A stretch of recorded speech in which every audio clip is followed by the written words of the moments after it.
All right. Good afternoon, everyone, and welcome. I'm Ryan Siggy. I'm the Program Manager for Decarbonization, and I'm excited for today's workshop, and I'm sure all of you are too. Today, we'll be sharing our initial modeling results, something we've been working towards for over a year. We've been anxiously awaiting this day, and I'm sure the feeling is mutual. Joining me today is Colton Kennedy, who is the Energy Portfolio Project Manager and our partners at E3. I hope you were able to join us for our prior workshops. If not, they are available for viewing at OPPDcommunityconnect.com. You can also find an excellent 20-minute recap video there, and it's a great refresher to set the stage for how we arrived at the findings you'll see today. Today's workshop will be recorded and available for future viewing as well. I'd like to thank the members of the OPPD Board of Directors that are joining us today for their support on this very important initiative.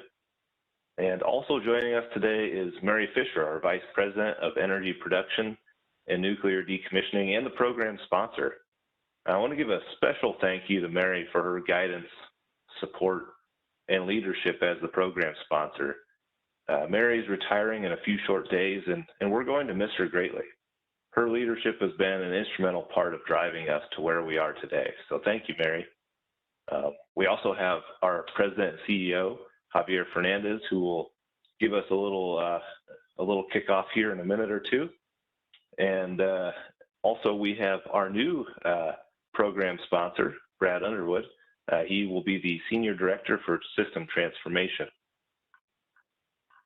So I mentioned earlier, I'm excited for today's workshop. Our directional pathways to achieve net zero carbon emissions by 2050 are coming into focus. The hard work that the OPPD and E3 teams have been performing has produced initial modeling results that we will share with you today. The teams have not only spent thousands of hours planning and executing to produce results, but they've spent countless hours preparing material to share with all of you so you can come along on the journey with us. So thank you to the teams for your hard work, and thanks to all of you for joining us today. So safety is a priority at OPPD, and we start all of our meetings with a safety brief, and today is no different, so let's move to our safety slide.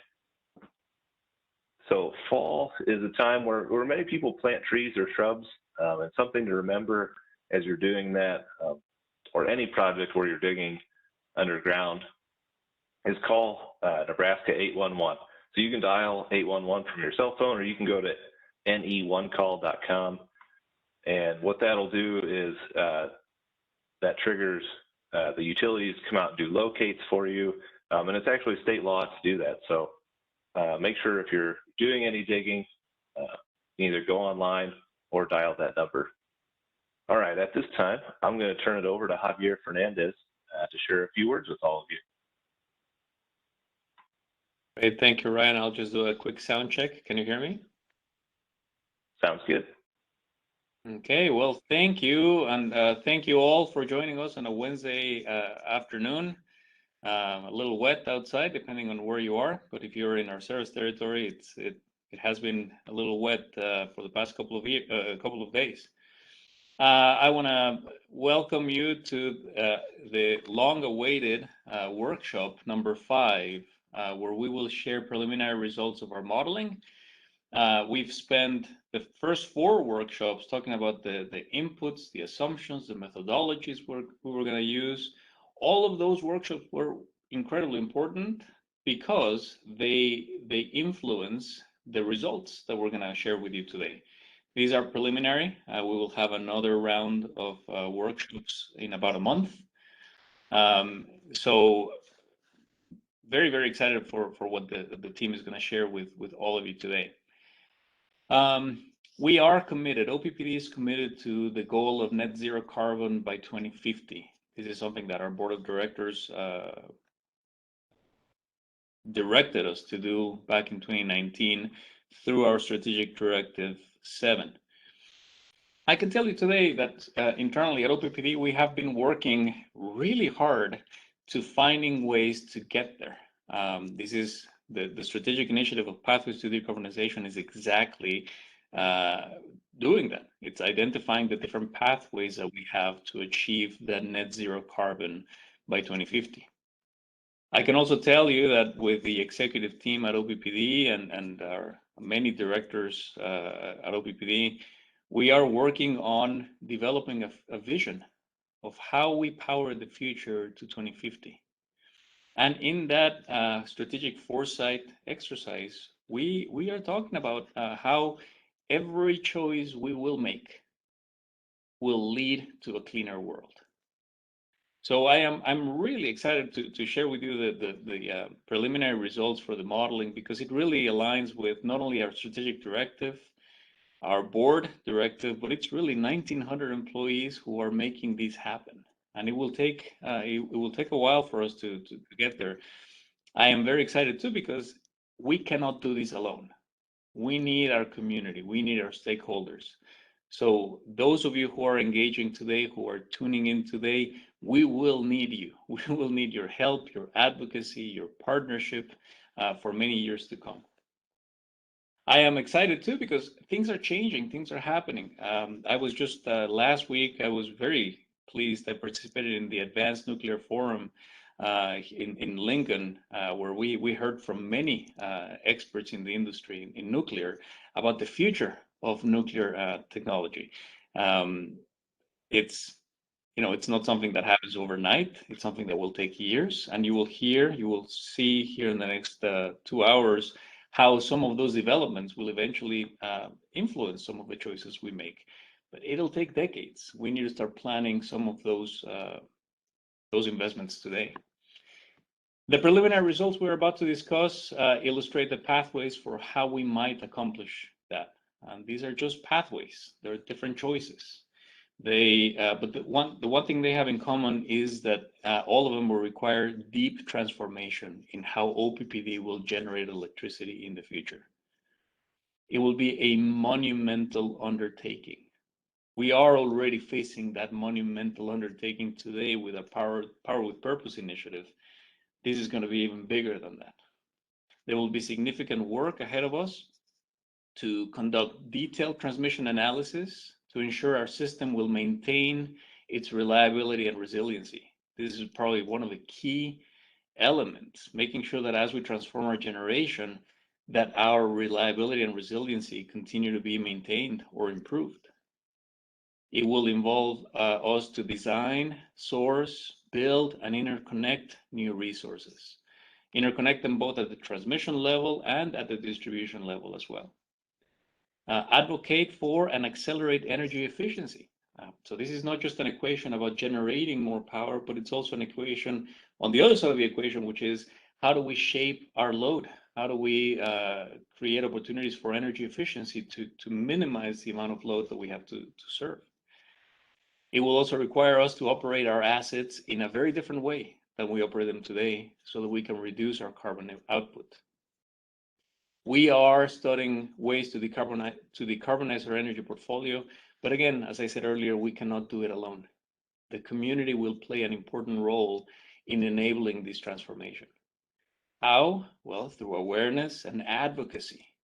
We're going to need all of the partners, all of the stakeholders who have been diligently logging into these workshops to help us spread the word, to be our advocates. So that, we appreciate your attendance today to learn what this may look like. I want to thank you again to all of you who have been part of this process all along, and those of you who are joining us today for the first time to learn about the future potential future direction. Now, this process has been robust and interactive. It really demonstrates our commitment to our Strategic Directive 13, which is stakeholder engagement. And that we are, as a public power entity, we listen to our customer owners and stakeholders. These feedback, these work will also support our integrated resource plan that we plan to file with the Western Area Power Administration early next year. Again, I'm not going to take any more time. We can dive into the results, but I won't leave without thanking you for attending today. We value the comments that you have for us and for the team, and I hope you find this workshop valuable. Thank you, and back to you, Ryan or Colton. Thanks, Javier.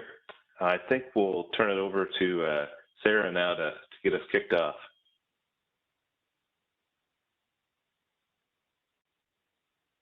Hello, everyone. I'm just going to do a mic check as well. Can you hear me okay? Very good. Sounds good. Just as we begin, I just want to kind of lay out a little bit of what's going to be happening today.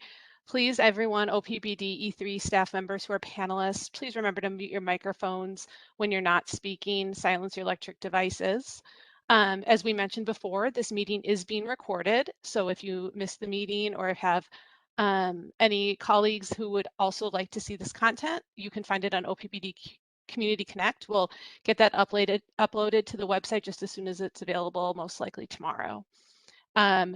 And all public attendees, right now you're in listen only mode, but that doesn't mean we don't want to hear from you. There's going to be several ways to get in touch with us throughout this presentation.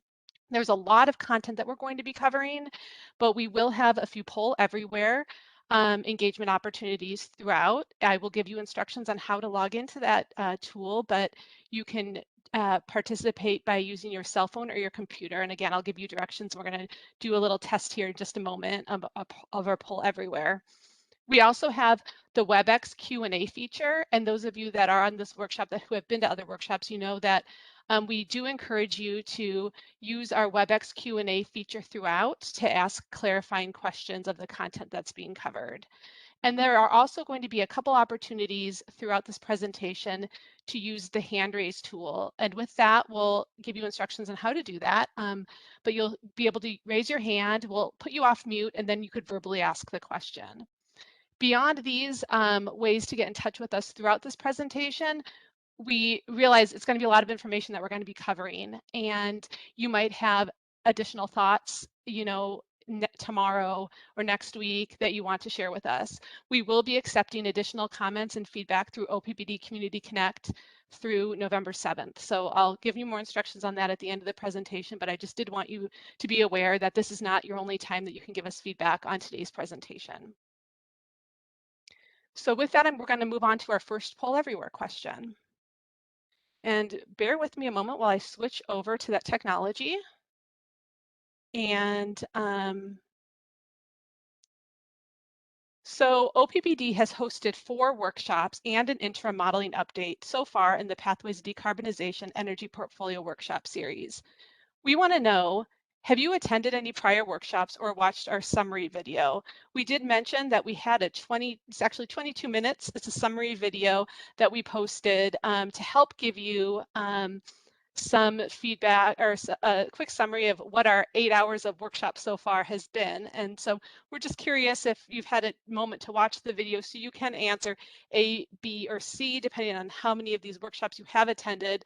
And you could also answer D as well if you watch a summary video. We just hope that's been helpful for the crowd. And it looks like we have a lot of people who have attended all previous decarbonization events, and we greatly appreciate your dedication to this effort and being there with us throughout this whole time. And looks like the summary video has been helpful for some people, and this is not anyone's first workshop, and so that's good because there's just a lot of material that we're going to be covering, and since you've been here, I think you'll appreciate what we have to show. Going on to the next question. We're staying with poll everywhere for one more question. We also want to know who's in the room. If you don't mind, if you could please let us know who you are. Do you represent any organization or just yourself as a customer? If we were all in the room together, like we really wish we could be in person, we'd all see who's in the room. But since we're on this virtual tour, we would like you to just go to pollev.com/OPPD1 to tell us who you're with, your name if you'd like to share, or you could text OPPD1 to 22333 once to join and just tell us through text who you are. Looks like we've got Sierra Club, Nebraskans for Peace, and Citizens Climate Lobby, Sally with Metro Community College. Welcome, Brian. Sierra Club again. Customer and volunteer with Citizens Climate Lobby. We'll just let this go for a few moments and then we'll kick it back over to Ryan and Colton. Facebook, Sierra Club, welcome. Thank you for joining us. City of La Vista, thank you for joining us. Alan and Francis, thank you for being here. John, welcome. Bellevue Planning Commission, thank you for being here.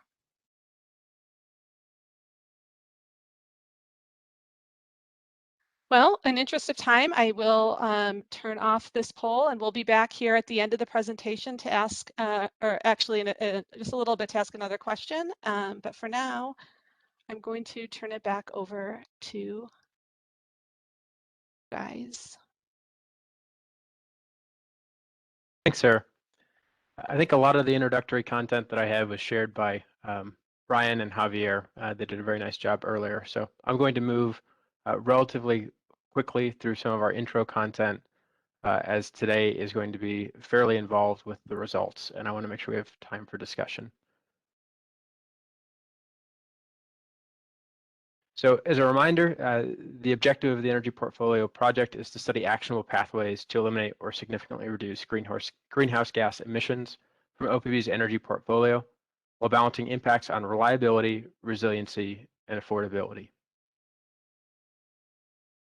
And the objective of today's presentation is to share and discuss initial energy portfolio pathways results with stakeholders and to get your feedback.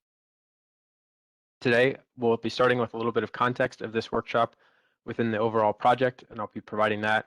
Then we're going to jump very quickly into the modeling, the initial results that we have from the modeling. And so part of that is a review of our key inputs and assumptions and background.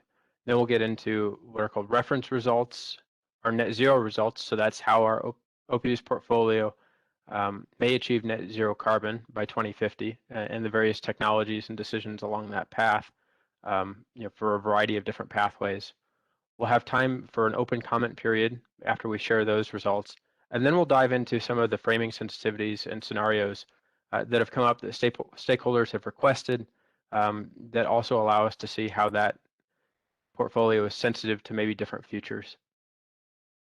We'll spend some time reviewing those scenarios across all of the scenarios in a summary form, talk about our next steps, and ultimately have more time for an open comment period and discussion. So today's workshop is the fifth workshop in an originally designed series of 6 workshops. The intent today is to share the initial results, but really we're looking for feedback on those initial results, for comments, for questions, so that we can take those and form the final results, which we're planning to share on December 9th in our next stakeholder workshop. And those final results will ultimately inform the long-term vision, or the long-term pathways that we're including in OPPD's 2022 Integrated Resource Plan filing, which we'll publish in February. All the previous workshop material is available online if you'd like to go back and take a look. As a reminder, the Integrated Resource Plan is a legal requirement that outlines the utility's generation changes to meet customer demands over time. We're required to submit an IRP to the Western Area Power Administration every 5 years, and our next submission is due this coming February. And also the IRP is not a decision in and of itself to add or retire assets. Rather, it lays out a vision based on a set of assumptions today. And so as we go through the pathways results, we're going to look at what those assumptions today look like, and how that influences how we view really the long-term trajectory of being able to accomplish this goal that we've set forth. And so any of the comments that are provided today, and really after this workshop as well, much of the information is going to take time to consume, and so actually a written response to feedback or comments that you can provide would actually be very useful as well, as we take those to inform the final results, which we're going to be sharing on December 9th again, and then what we include into the 2022 Integrated Resource Plan.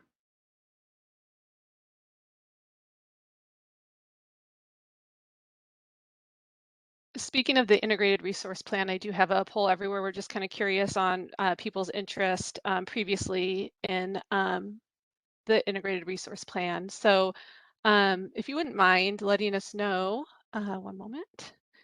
If you did participate back in 2016 for the 2016 IRP, we're just curious if we have people that are back here again another 5 years later. Looks like we do have quite a few returning people. 50-50, look at that.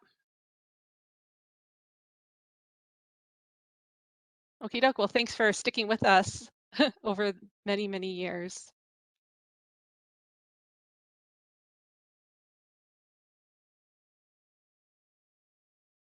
Back to you, Colton. Yep, and as a prelude before we actually get to the results, which I promise are upcoming, starting the next slide, we want to cover a little bit of background on transformation dependencies. And so many of these things I think Javier alluded to in his introductory remarks. But what we're about to share with you is really a transformation in how OPPD will generate electricity to be able to achieve net zero, but it's also a transformation for the broader economy to reach that net zero goal. And so what we have, what these net zero scenarios look like, is they incorporate large amounts of new resources and also significant adoption of greater energy efficiency. And so this is something that OPPD can't do alone. And we depend on the community and the regional environment and national and global conditions. And so as we've been citing and working on our Power with Purpose project, we've learned a few emerging challenges recently, that really challenge the pace of rapid transformation. And three of those that I want to address are the global supply chain, the FERC regulated generation interconnection process, and local planning and zoning regulations. And so each of these OPPD is actively engaged in sort of working through the first global supply chain issues. Really what we're seeing that due to the impacts of COVID-19, due to the huge demand for renewable generation technology, due to the backlog at ports, that it's becoming more challenging to be able to procure and source resources on timelines that we were able to do just a few years ago. And so this is sort of an emerging area, an emerging risk, an emerging challenge. It's something that we need to keep in the back of our minds as we consider the results today and consider the magnitude of what we're sharing. Secondly, that FERC regulated generation interconnection process, there's sort of a graph or a map on the right of all the new resources that are being added just in what's called the Southwest Power Pool, our area of the bulk electric system. And so at the same time, it's challenging to get some of these, get some of the materials, to source the technologies. There's also many developers and utilities that are trying to interconnect these to the bulk electric system. And so, OPPD is a member. We operate on the bulk electric system, and because of that, we're also subject to the same interconnection processes and guidelines for reliability that are required nationally. And so, working through that process, becomes challenging as there are just so many trying to be added at the same time, and this is an evolving challenge. The last issue I have here is local planning and zoning regulations. And so this is really an area, as we kind of share the results today and as we talk about the next few years, this is an area for the local community to get involved, to pave the way, to help build the path, to be able to actually site the resources that we need in places that we need them to support the system. And so that is one of the takeaways probably for a lot of the community groups that are here, ways that we can help move this plan forward. And so, kind of with Power with Purpose, we've been, pursuing 400 to 600 megawatts of solar generation. In the upcoming slides, you'll see a magnitude of renewable resources that are an order of magnitude larger. And so, that's really where the challenge will be in coming years. As I mentioned, OPPD is actively engaged to be able to, or with external entities to be able to move at a rapid pace that we feel is required to meet our goals. but there's still plenty of role for community support and advocacy, especially locally, where OPPD can focus its attention on some of these regional issues and national issues. We really also appreciate support, locally as well within our cities and municipals and counties and state. So with that, I'd like to turn it over to Zach Ming at E3 to start sharing some of the technical results. Colton, real quick, before you do, could you just kind of clarify what the bulk electric system is for one of our attendees, please? Yeah, absolutely. So the bulk electric system is really, it's the amalgamation of all of the generators and transmission system that connects all of the generators to serve load on the system. So it is really, it is the national grid, as it's also called. It's the grid. It's national in scale. Yep. Thanks so much. Excellent. Thank you, Colton, and everyone else for the introduction. And hello, happy to be back. This is Zach Ming from E3, talking and presenting some of our initial findings today. So if you skip ahead 2 slides, I want to orient everyone a little bit in where we are in this entire process. So today we're presenting some initial findings of the portfolio optimization, where for the first time we're going to be seeing how much solar, how much wind, energy storage, other resources are needed to achieve these ambitious net zero carbon targets. As you recall, there were several previous phases of the project that we completed and presented at prior workshops.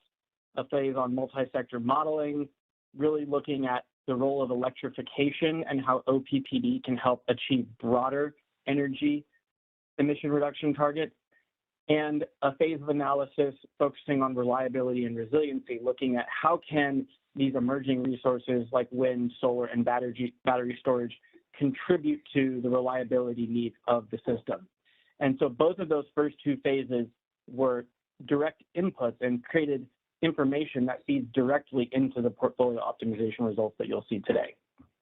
What I will say is that there is an incredible amount of information that has been generated as a result of the portfolio optimization work. What we've tried to do today is extract what we think are some of the most important and key information from everything that was generated, and call out some of the key dynamics and insights that we're seeing. And then what we're really looking for today are feedback from stakeholders on are these the right dimensions and metrics to be looking at? Are there other things we should be looking at? Is there anything that we're missing? And broadly, looking at all this information, what are the key findings that are emerging? We are looking to stakeholders to help shape that narrative, and ultimately that's what's going to help feed into the final report and findings that we're going to be completing over the coming couple of months to close out the year. So if you go to the next slide, I won't go too much again and rehash the modeling approach that we've taken to conduct this analysis. We had several workshops that covered this. To briefly recap, no pun intended, we have a model called Recap that we use to conduct the reliability and resiliency analysis, and we have a model called Resolve that we have used to conduct and produce the portfolio optimization results that you'll see today. So if you're interested in more information on either of those, I encourage you to go revisit and review the prior workshops, either the slides or the recordings, which are available online. If you go to the next slide, this should also look familiar. We've previously presented many of the scenarios that we analyzed, and this is what we're going to be showing you results for today. It's not a single pathway, it's a pathway over a number of different scenarios. We have scenarios around the carbon accounting. So whether we're looking at a net zero carbon accounting framework or an absolute zero carbon accounting framework. The net zero allows for offsetting via exporting clean energy to other neighboring utility systems and reducing carbon emitting generation on those systems, or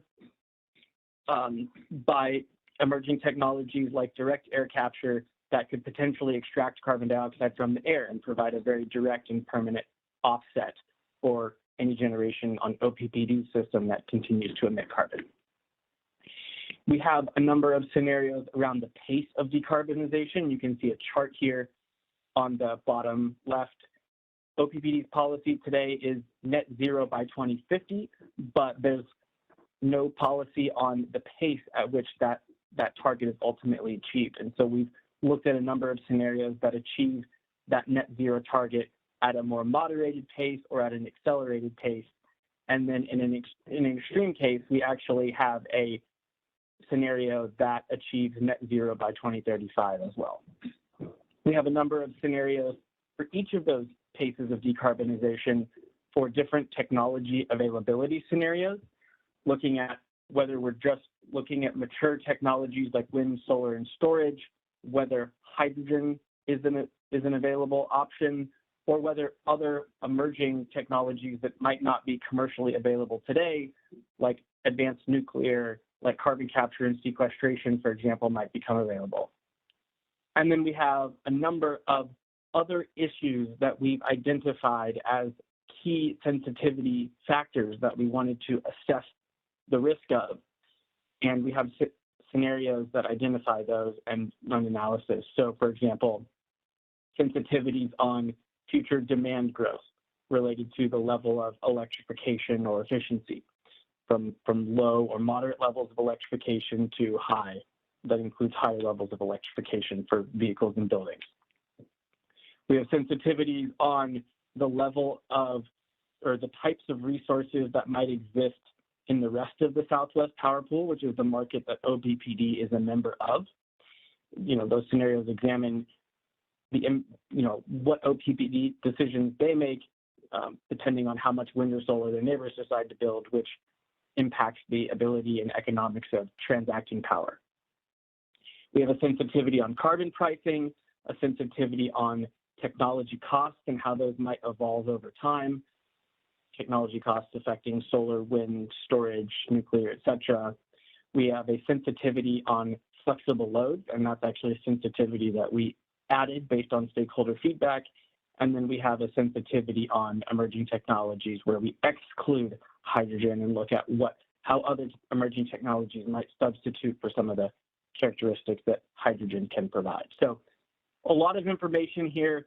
We will be revisiting this as we walk through, but this is just a little bit of a preview of the different scenario results that you will be seeing today as we step through the results. If you go to the next slide, I'm not going to walk through all of the assumptions that go into this analysis that we have today. We had an entire workshop reviewing key assumptions and the sources and the values for those assumptions. You can broadly see the categories of assumptions here. Needless to say, there are a lot of assumptions that go into this modeling around load demand forecast, resource availability and costs, fuel prices, transmission costs. And so for more information on those assumptions, I would encourage you again to revisit some of the prior workshops. But I will say the common theme around all of these assumptions is that we are aiming to rely on the best available public, widely used industry standard data. And you can see some of the sources for the assumptions that we have here, whether it's NREL, which is the National Renewable Energy Laboratory, the Energy Information Administration, the EIA, or SPP itself on transmission costs. So we're really looking to use robust, supportable assumptions with the goal that what you see here is not, would be replicated under any other study that uses industry standard methods. If you go to the next slide, I do want to call out one particularly important assumption, which is around energy efficiency. And we've discussed this in prior workshops, but it cannot be understated the importance of energy efficiency in achieving net zero carbon efficiently. And there's, in every single scenario that we're looking at today, there is a significant amount of energy efficiency that's going to be necessary. there's really two sources of that efficiency. The first source is the traditional electric efficiency, and you can see that illustrated in this middle chart right here. This middle chart shows a baseline level of electric load growth, which is the top dotted lines, and then a wedge of savings from investments in energy efficiency around things like efficient appliances or building shell upgrades. And so you can see that those continued investments in programs like that, we expect to reduce OPPD electricity demand by about 22% by 2050.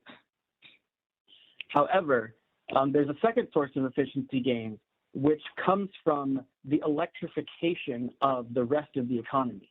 So converting gasoline-powered cars to electric vehicles, converting natural gas-powered homes to electric heat pump heated homes. And on an economy-wide basis, that actually, the efficiency that results from that conversion to electric power, you can see in this chart on the left, actually reduces the total quantity of energy that the economy demands. And so that is despite population growth, economic growth, all of these factors actually can still yield a reduction in total electricity and total energy demand. But the flip side of that is because that efficiency is due to electrification, electricity demand actually increases. And so when you electrify vehicles, when you electrify buildings, you increase electric loads, and that's what's shown on the chart on the right, the beneficial electrification, which actually leads to approximately 60% load growth by 2050. Okay, and then on the last slide here, before we go into the results, if you go to the next slide, just some brief information on energy efficiency. Energy efficiency, you know, as we said, is a tremendous effort is going to be required to achieve the transformative level of energy efficiency that we're discussing here. And there's a role for everyone to play in achieving that. OPPD absolutely has a role in terms of developing customer products and programs, developing rate designs that encourage energy efficiency, but there's also a role for the community and a role for other policymakers to establish, for example, building codes, to create awareness and other issues around energy efficiency. And so, you know, customers in the community are going to play an important role in that, and there's a lot of work to be done to, you know, ensure that the aggressive levels of efficiency that we're assuming in these pathways are actually achieved by 2050. Yeah, Zach, I just wanted to jump in here, if I could, before we move forward. The amount of energy efficiency that we're including is really sort of representative of the types of transformational energy efficiency that we've seen over the past few decades. There's, you know, quite a substantial amount, and, you know, today we probably only know a portion of what that total potential is or how to do it. And a lot of that are going to be, you know, technologies or controls or devices or appliances that, you know, will be developed, you know, as we move forward through the horizon between now and 2050. So I just wanted to kind of re-articulate or re-emphasize that this is really a large amount that we're including across the economy, and that it's in, you know, a lot of different areas that we still have to kind of identify and work through and you know, understand better. So.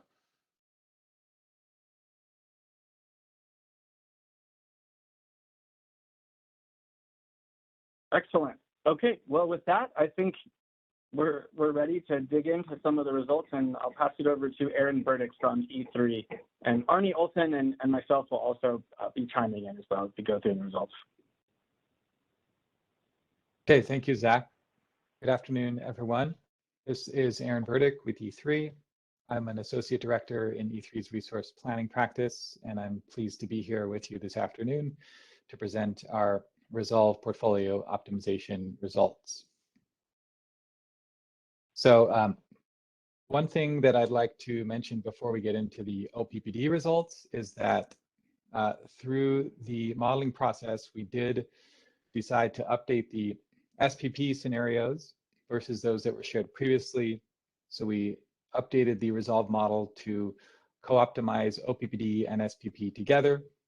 And the important thing to understand there is that the scenarios that decarbonize OPPD's electric generation also assume that SPP members will be taking aggressive decarbonization action at the same time.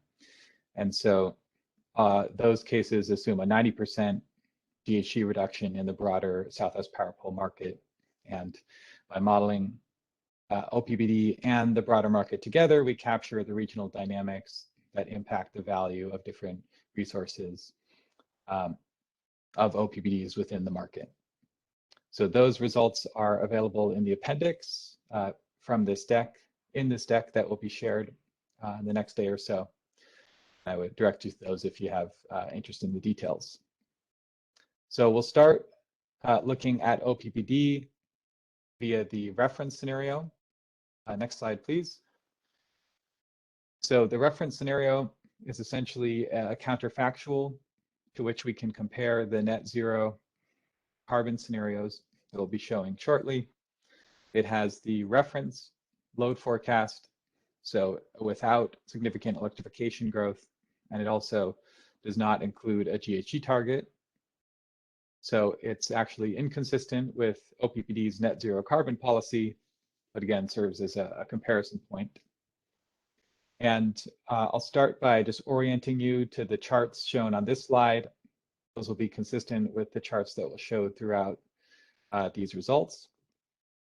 On the left, we have the capacity within OPPD's portfolio, broken out by resource type. So you can see coal in black on the bottom, repowering of coal to gas in brown, natural gas in gray, and then renewables, so solar in yellow, wind in blue, batteries in purple, demand response in pink, and we'll be consistently using those colors so you'll be able to follow along based on that. And then on the right side of this slide, we have annual energy. So this is the output from the generating capacity that's shown on the left. For wind and solar resources, this is proportional to the capacity because the output of those resources is dependent solely on the weather. But for other resource types, capacity and energy may not necessarily be linked. So for instance, the model could choose to retain capacity for reliability purposes, but operate it quite infrequently. And won't dwell too much on the reference case so we can get into the net zero results, but a few highlights here.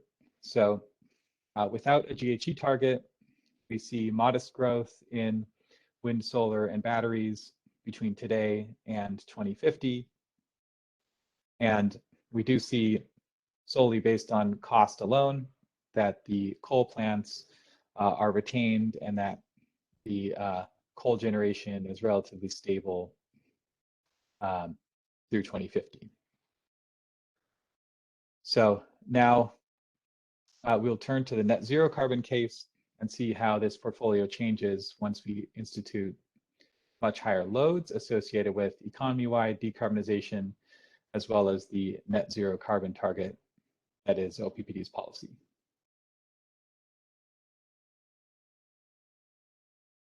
Next slide, please.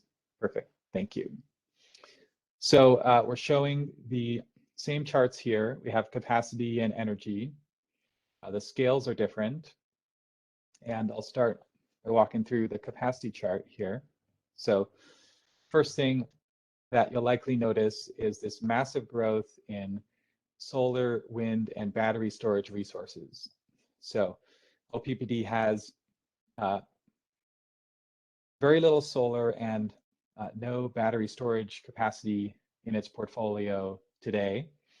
And we see huge growth in those resources, as well as in wind. So there's about 1 gigawatt of wind in the portfolio today, and we see over 12 gigawatts of solar, wind, and storage added by 2050. So these resources are clearly central to meeting the net zero carbon target. They provide carbon-free energy, and solar, wind, and storage all have forecasted cost reductions throughout the planning horizon here. So they're getting cheaper over time and becoming central to OPPD's generating portfolio by 2050. They also provide resource adequacy capacity benefits, but we do see that there's a limit to that. So in addition to the large growth in renewables and batteries, we see that additional firm dispatchable capacity is needed to meet system reliability needs. However, we see a transformation of today's dispatchable fleet, which is consists primarily of coal power plants. So the Nebraska City coal units, there are two, Nebraska City 1 and Nebraska City 2. Those units are selected by the model to be repowered from coal to natural gas to provide a low-cost source of firm capacity. And that transition occurs between 2030 and 2045. In addition to that, we see the retention of other existing dispatchable units in OPPD's portfolio. And we also see that there's some new hydrogen-enabled gas that's selected first in 2027 and increasing to about 1 gigawatt by 2050. When we look at the energy graph on the right here, we can see there's a sharp decline in coal power output, and that coal generation is completely phased out by 2045, being replaced with solar and wind. We see some growth in gas generation in the near term, which helps to meet growing loads and also provide interim carbon savings. And then we see by 2050, there's a very small wedge of gas generation that remains, and that from a greenhouse gas perspective is balanced through exports into the SPP market that support an equivalent amount of greenhouse gas reductions in the broader marketplace. Next slide, please.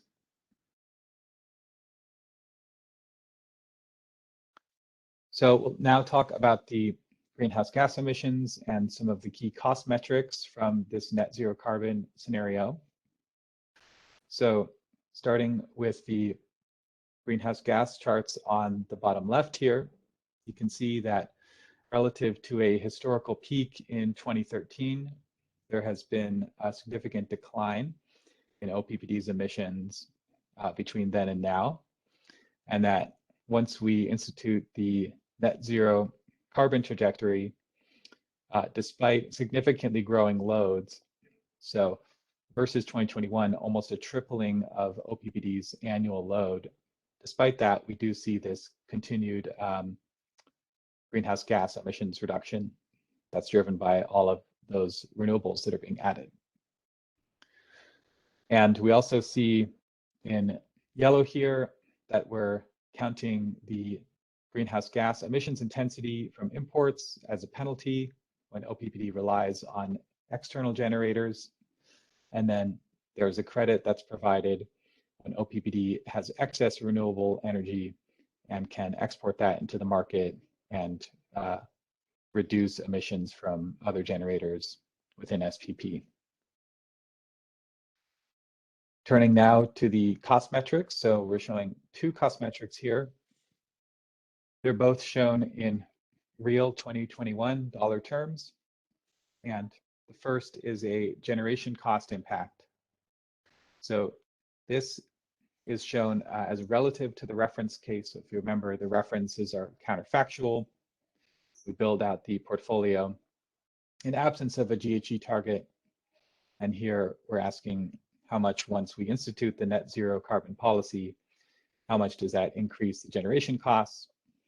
And we see that despite the decline in solar, wind, and batteries over time, we do see there's a modest increase in the generation costs for OPPD's portfolio, and that grows to 1.4 cents per kilowatt hour by 2050.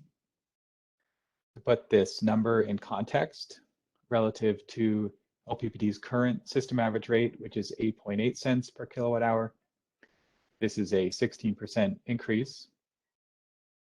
But want to note that we're not doing a full revenue requirement and rate forecast here. We are focused solely on the generation costs that we model in Resolve. So there are other potential rate drivers that may have to do with transmission and distribution investment, grid modernization, programs, utility programs to support energy efficiency or electrification, as well as other detailed financial modeling associated with the utility revenue requirement that we're not including here. So these should be considered sort of directional result of the cost impact of meeting the net zero carbon policy. Aaron, maybe before we kind of move forward, there's a couple of questions that have come through for us. So maybe if we could back up a slide here. One question is around the resource mix. And so I just want to highlight the fact that these are the resources that were identified as least cost to meet both the environmental target and the reliability goals. So, you know, what's not present here, if you look, is doesn't include, I mean, this is, there's no nuclear in this scenario. You know, I think for the net zero cost, we're seeing wind, solar, and storage as the primary resources for generating electricity cost effectively and reliably. And so we'll share in a couple of slides a little bit about the resource adequacy component, but you know, I think there are some questions around nuclear. There are certain scenarios where nuclear may make sense. And so we'll discuss those as we kind of get into some of the sensitivities in further slides. And the other comment I want to make is relative to the next slide is, you know, the emissions reduction profile. And so as we look at that emissions reduction profile, the black line is really illustrating the net emissions by OPPD. And so, you know, following that line to 2050, you know, the net emissions are 0. You see the coal emissions, which are the dark gray, are completely gone by 2050. And what remains is, you know, some emissions related to gas in this net zero scenario. And those are offset by this surplus of renewables that OPPD is creating and producing and providing to the market that offset emissions elsewhere. But this achieves net zero by 2050, really with a significant minimization of carbon production. So I want to be clear on those 2 points maybe before we move forward. And I think as we go to the next slides, there's another question that came in on, you know, the reliability of wind and solar, and we're going to talk about that a little bit. But for that question, I would say we focused a lot of that in the modeling approach workshop. And so if you're interested on how those resources can reliably contribute to resource adequacy of a system, you're going to have to look more at those prior workshops. So back over to you, Aaron. Okay, thank you, Colton. So just to close out. Yeah, hey, Aaron, can I make just a couple of other quick additions to that? This is Arnie Olson. I'm the senior partner at E3. I just want to emphasize that we have done some really very detailed work on reliability, as Aaron will talk about some more. So the results that you see here reflect to the best extent we could model scenarios that meet your expectations for a reliable power system. So even with the large amounts of wind and solar, we think as best as we can model, this system is reliable. Now, part of the reason why it is because it has that little bit of gas generation to back up the wind and solar that you see on the previous slide and on this slide. And that's why this isn't an absolute zero scenario, it's a net zero scenario. And the other point I'll make on that is that in many ways, this is a bit of a conservative analysis. We really are projecting forward using technologies that we know are mature, that we know are going to be available.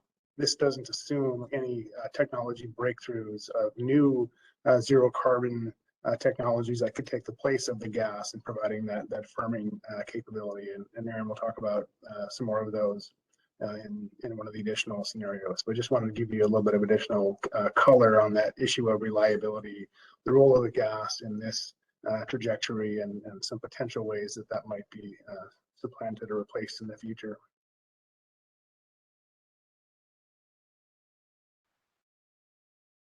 Great, thank you, Arnie. So just noting here, as we close out this slide, we're also including the marginal carbon abatement cost. So we can see that it's relatively modest in the near term. That's driven by the recent and forecasted continued price declines in renewables and energy storage. Now we can see by 2050 that increases to about $70 a ton to abate carbon to reach net zero. That's driven by just having to squeeze more carbon out of the system and integrate increasing levels of renewable energy. Next slide, please. So yes, now turning to the question that was asked around reliability. So resource adequacy is one of the key components of reliability planning, and one that we're focused on here because it's critical for understanding deeply decarbonized electricity systems. So on the left side of this chart, we're showing the ELCC inputs that were developed from E3's recap model and were presented previously in the interim modeling workshop. What these show is for each unit, so each megawatt of solar, wind, or storage that are added to the system, how that translates into resource adequacy capacity. And we can see that the first increment of solar, wind, or storage that's added has significant value from a reliability perspective. So the first increment of storage has 100% of its nameplate, providing resource adequacy megawatts. But what we see is that as more and more of those resources are added to the system, we start to push the reliability events and the challenging periods to meet load into the hours when the sun isn't shining or the wind isn't blowing, and that there's a limit to the ability for short duration energy storage to store renewables and fill in the gap. So if we see how that plays out now in the modeling results, that's shown on the right side of the slide here. We're looking at the 2050 net zero carbon portfolio. So the chart in the middle shows the installed nameplate capacity for that portfolio. So that's the 2050 stacked bar in the capacity chart we were looking at earlier. And you can see of the 16 gigawatts in OPPD's portfolio, 12.5 of that is composed of solar, wind, energy storage, and demand response resources. Again, those are providing nearly all of the energy output in 2050. But when we look at their resource adequacy contributions, we see that it's more limited, driven by the dynamics that I was mentioning a second ago. So of that 12.5 gigawatts, we get a little over 2 gigawatts of resource adequacy capacity. And based on the peak demand forecast and a planning reserve margin, we see OPPD's portfolio needs about 5.5 gigawatts of firm capacity. And so there is an additional capacity need that cannot cost effectively be met by the renewables and storage alone. And that is what drives the retention of the existing dispatchable fleet and also the addition under, again, a very high level of load growth, additional firm capacity resources. And just noting here, we have studied this portfolio again into our recap simulation model. So we study it over decades of different weather conditions that impact load and renewable output, and we find that it is sufficiently reliable So it meets the 1 day in 10-year planning standard that is established by SPP that we're using in this project. So next we'll dive into some dispatch charts. Aaron, yeah, I just wanted to mention, the approach that we're using on effective load carrying capability is actually the approach that the rest of the industry is moving towards, and the RTOs are looking at.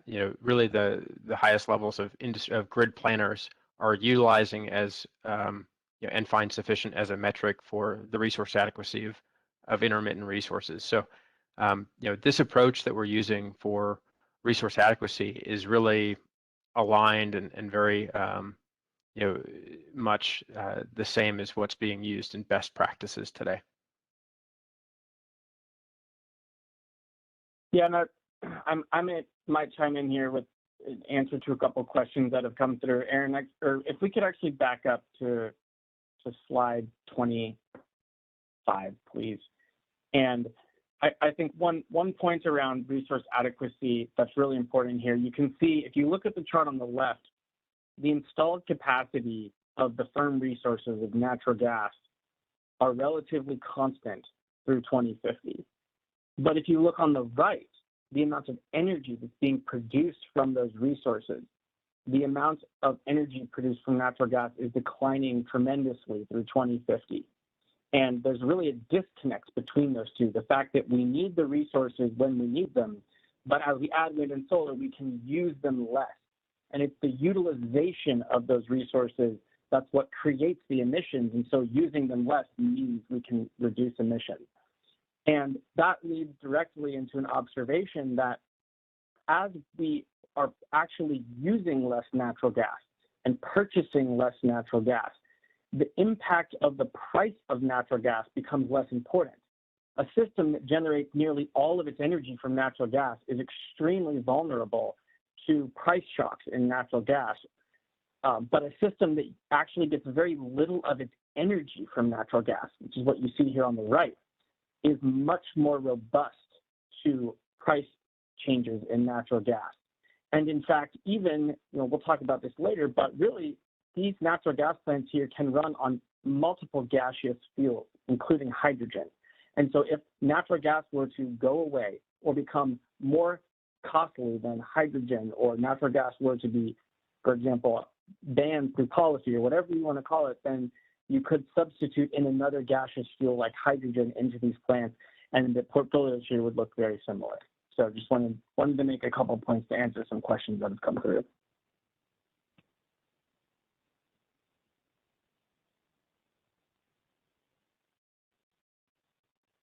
Okay, thank you, Zach. So yes, slide 28, please. So now we're going to drill into some outputs from our recap simulations of this net zero carbon 2050 portfolio. So here we've pulled out the annual hourly generation from this portfolio. And here we're looking at one of the many weather years that we simulate in our recap model. This is 2017 weather applied to that 2050 portfolio. And to orient you to these graphs, on the bottom, we're showing the average generation by week of the year. So you can see we're running January through December here, and you can see the seasonal trends in wind and solar output. So we see that wind tends to vary more week to week, while solar follows a distinct seasonal trend, obviously increasing in the summer when the sun shines for longer. On top of that, we see two other wedges. So in gray, we see the use of the firm capacity generators that we were talking about a second ago. So you can see that there are many weeks when those resources are not needed at all. And there are other weeks when those resources become critical. So that's the dynamic that we're going to drill into with these slides. And on this slide, we're looking at a high renewables week in the fall. And during this week, we can see here the black line on the top graph shows OPPD's load. And we can see that OPPD's load in this week can be met almost entirely with wind and solar output, with a little bit of balancing from battery storage. And that's shown in purple. And then in the red hash, which is the other component that we're showing here, we have what's termed oversupply. And this refers to additional renewable energy in each hour that is beyond the amount necessary to serve OPPD's load. So there are a few things that can be done with this oversupply, which is sort of an inherent part of deeply decarbonized electricity systems. So it can be exported into the broader SPP market, where it can reduce emissions from gas generators, for instance, in other utility jurisdictions. It can be stored into short duration batteries, or it could potentially be stored into longer duration energy storage, other mediums such as hydrogen fuel. It can also be utilized by flexible loads. So if the loads such as electric vehicles can be better shifted to the times when renewables are outputting, that is a use of this oversupply that can support renewable integration. And then lastly, it can be curtailed. So if none of those other things work, it will just be thrown away. And we would never want to throw away electricity, but we do find as the cost of renewables decline that some amount of curtailment is an economic solution to reach net zero carbon. If we go to the next slide, now we're shifting the week that we're looking at to a week in the winter. And in this year that we've simulated, we're showing that this week has very low wind output, and it also has low solar output on certain days. So this is a phenomena that we referenced in the previous workshops as the Dunkelflaute, a German word that means dark doldrums. So it means that we have multiple days where the wind may not be blowing, as you can see in day 3, day 5, and day 7 in this week. And then we also have heavy cloud cover that is consistent with those winter cloudy and stormy days. And what we see here is that just looking at the wind, the solar, and the ability to shift that renewable output with short duration batteries, there is a significant multi-hour, even multi-day energy shortfall that must be filled to reliably serve OPPD's load.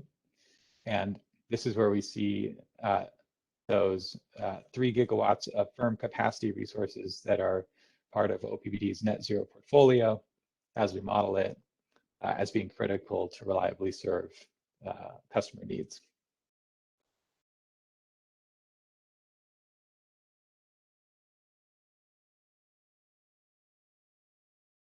Aaron, just going to reemphasize this. I think this is something that we've talked about previously.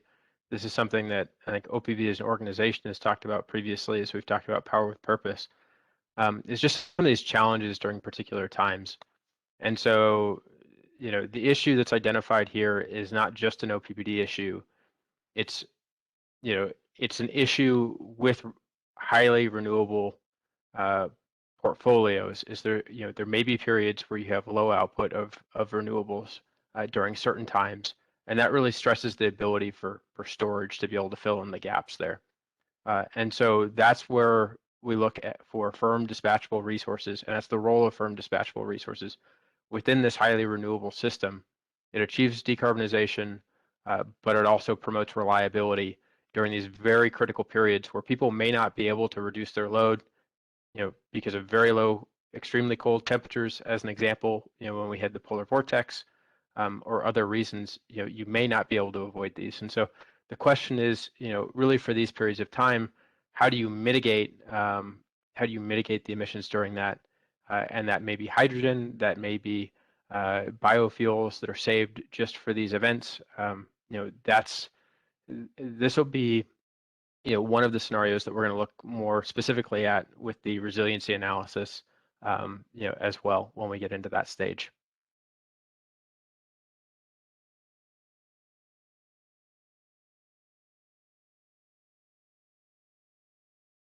Okay, thanks, Colton. I think the next slide is a pause with an opportunity for comment. So back to the OPPD team. Thank you, Aaron, and thank you, Colton. We are now taking time for your verbal questions. I've got my partner, Jamie, on board that she's going to help us look for some hand raises. So at this point, if you could please, if you have a question that you'd like to verbalize, I know we've been getting quite a few of them in the Q&A, but we also want to give you an opportunity to verbalize those questions.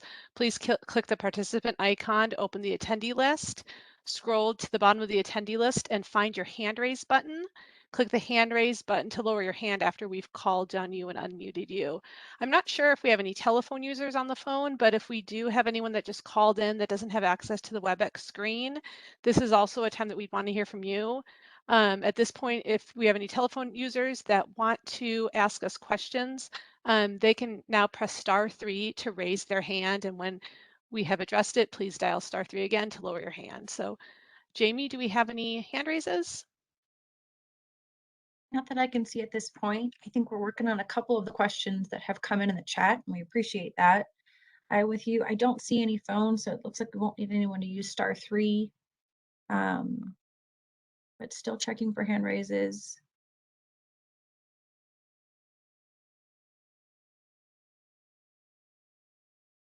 At this time, I don't see any.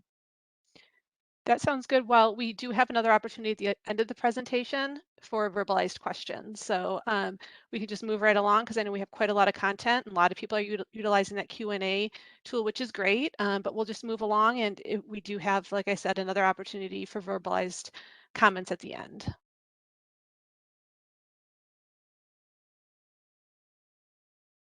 Okay, thank you, Sarah. So now we'll move on from our deep dive into the sort of base straight line trajectory net zero case, and we'll start talking about the range of sensitivities that we studied. We'll go into a bit less detail on all of these just for timing's sake, and I'll note that we're showing a subset of the years for these sensitivities, but we've included in the appendix of this presentation tables that show the resource portfolio in each year for each sensitivity. So you'll be able to reference those after this workshop. And we'll start with the pace of decarbonization sensitivities. These were described by Zach earlier. So we have the same chart that he showed in the top right of this slide. So the case in dark blue is the straight line trajectory that we've been showing the results for thus far. So again, despite very large increases in electrification load, we're showing this straight line reduction in electric system emissions. But we also studied a more moderated pace, a more accelerated pace, and then this net zero by 2035 case. And what we found in doing so, now I'll start referencing these graphs. We're showing again capacity in one chart, annual generation in another, and now we're showing for each year the portfolio composition of the different sensitivities there. So you can see that via the call out boxes in the capacity chart here. And when we look at the pace of decarbonization, what we see is that it has little to no impact on the final endpoint. So these scenarios all converge on effectively the same portfolio in the year 2050. It's just a matter of how quickly you get there. So the cases that accelerate that transformation, of course, require additional solar, wind, and energy storage additions earlier in the planning horizon. So looking at 2035, we can see more renewables, as well as they require an acceleration of the repowering of the coal Nebraska City power plant to gas. So that's the dynamic that we see. And when you move faster, there is an increase in costs. So we see that in the chart on the right that shows the scenarios again generally converge by 2050, but that moving faster increases costs. And while costs are increased, of course, GHG emissions are reduced. So the total GHG emissions between now and 2050 are reduced. Zach will talk about this a little bit further in the presentation. And we also see a few other dynamics. So there may be reduced optionality of taking advantage of emerging technologies. For instance, those that may not be available in 2035, but may come available shortly after that. And then we also see significantly more near-term infrastructure needs. So all of these scenarios add very large levels of wind and solar capacity, but to reach net zero by 2035 under growing loads requires essentially adding a power with purpose level renewable addition on average every year between now and 2035. So that would be potentially quite challenging. Next slide, please. So I'll now talk about the load forecast sensitivities. So here we studied 3 sensitivities. So we were showing the net zero balanced economy-wide load forecast. Next slide, please. In the previous results, and in the top of this slide, we have a graph that was shown in previous workshops of the annual energy needs of OPPD under these scenarios. So the red line is the one that we were focused on previously. We also ran a net zero carbon target under the blue line, which is a reference load forecast. So that includes little to no electrification growth, a moderate decarbonization case, and then a high electrification case that ends up with an even higher 2050 annual load, as well as an even higher 2050 peak demand. And we also see that case requires an additional reserve margin. So it requires extra backup capacity associated with serving the peak winter heat need using only electricity. And what we see looking at the load sensitivities is that the general mix of solar, wind, and storage that gets added is fairly consistent between them. But we see that higher loads is, of course, going to drive more overall additions of that mix.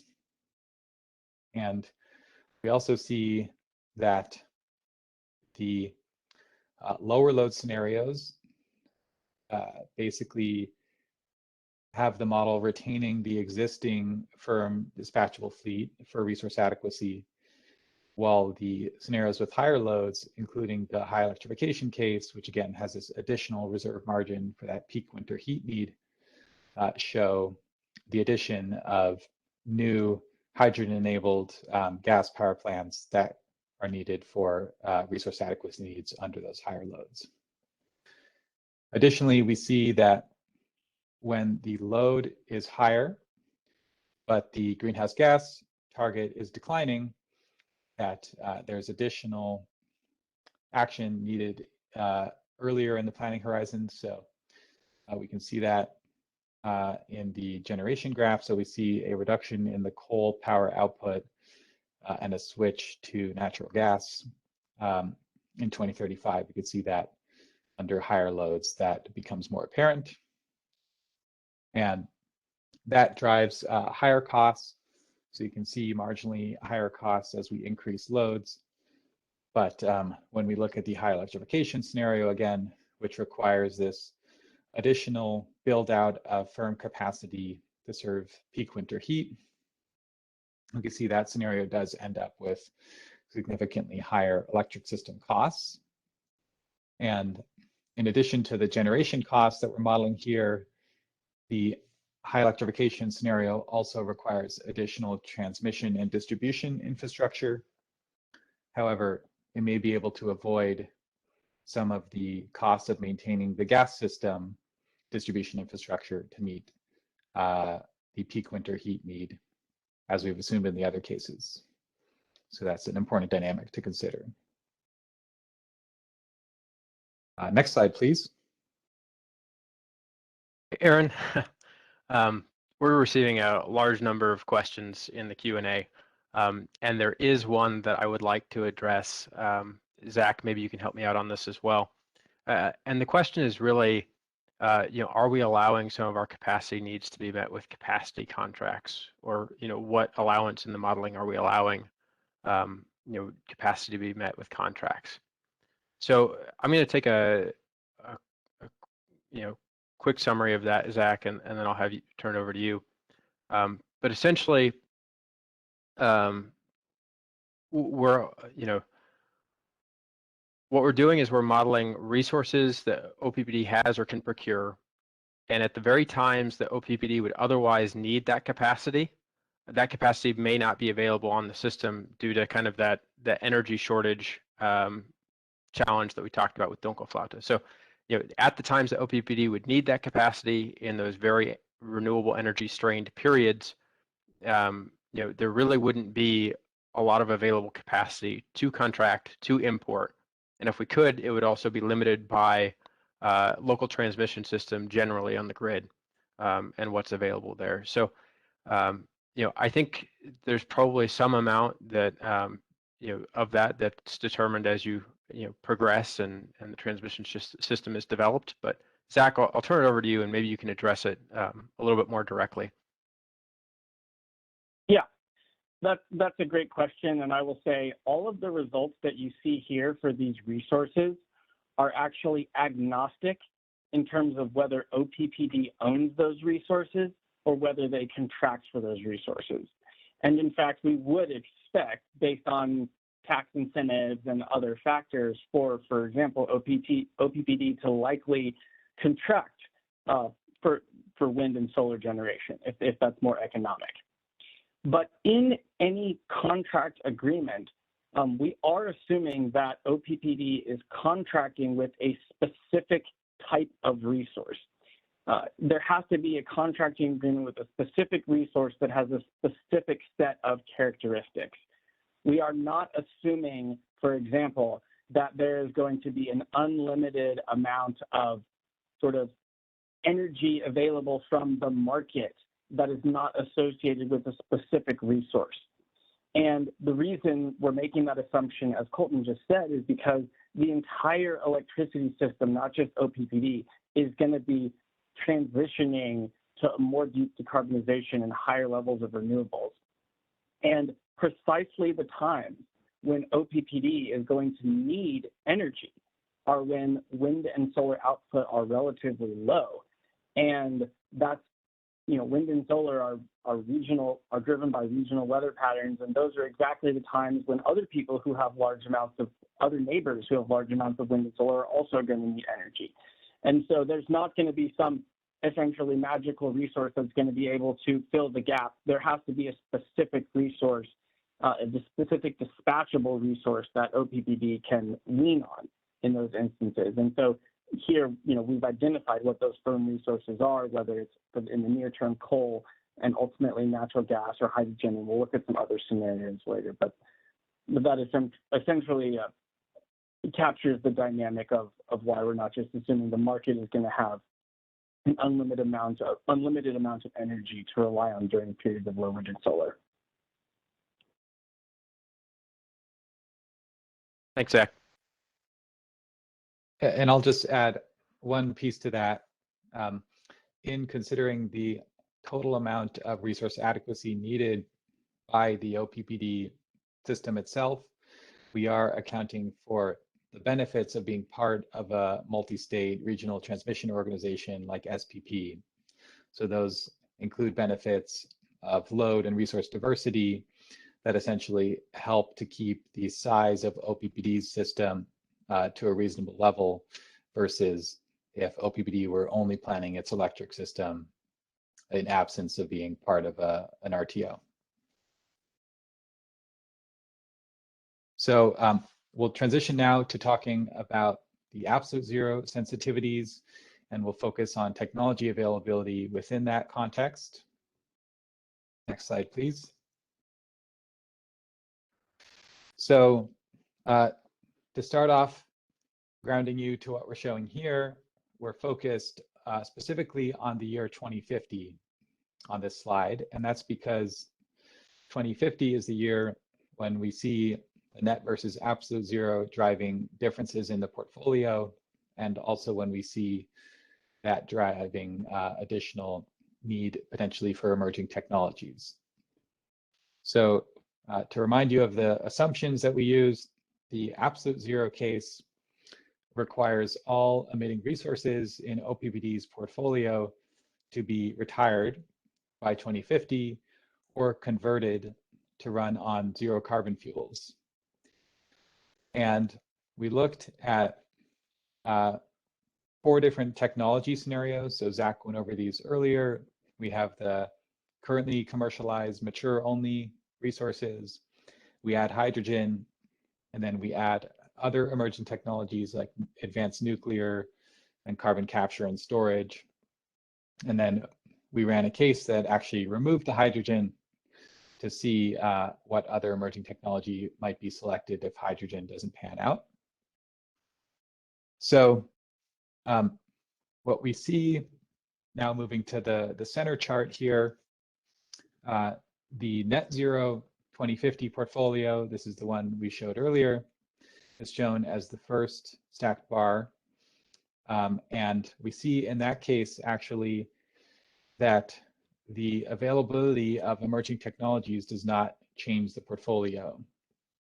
So while in all of our cases, we basically force the model, if it's going to build new gas, to make that hydrogen-enabled gas, in case hydrogen fuel does become economic in the future. We see that to reach net zero, there isn't a requirement to actually combust hydrogen, because that small amount of gas generation can be balanced with exports into the broader market. Now, if we move to the absolute zero case, where that's no longer an option, the dispatchable fleet that exists today essentially is retired and replaced with a new fleet of firm capacity resources that burn hydrogen.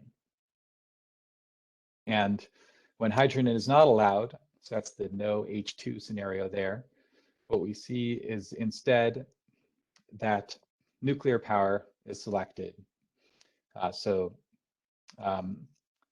We see that nuclear can essentially also serve as the firm capacity resource if hydrogen is not available. And on the right chart, we look now at the energy perspective, and we're focused just on the generation output from the firm capacity resources. And what we see is that hydrogen is a relatively low cost of firm capacity, but despite assumed technology development in electrolyzers, that hydrogen fuel remains quite expensive. So it's about 4 times the cost of natural gas in 2050. And what we see there is that in those scenarios that rely on hydrogen, additional wind and solar is built for an energy perspective while relying on the hydrogen for firm capacity. However, nuclear power provides both firm capacity and a low marginal cost source of carbon-free energy. So we see the scenario that selects nuclear power actually shows that becoming a significant portion of OPPD's 2050 generation portfolio, roughly a quarter of the annual energy output. And we see an actual decline in the amount of solar and wind that would be needed relative to the other scenarios. And then lastly, when we disallow the addition of any emerging technologies, meaning that we basically have no firm capacity option to add to the system to reach absolute zero by 2050, that it drives a very, very large overbuilding of the solar and battery fleet that comes at a very high cost. So you can see that in the very large bar in the middle chart. Now, if we look at the cost impacts of reaching absolute zero relative to net zero, on the next slide, thank you, we do see that it increases costs, unsurprisingly, because we have to retire the existing fleet, add new firm capacity resources, and also add more wind and solar. It does require emerging technologies to be viable. So on the chart on the left here, we're showing the generation cost impacts. So the 1.4 cents, if you remember, for net zero in 2050. So that about doubles when you have to reach absolute zero, but have hydrogen available.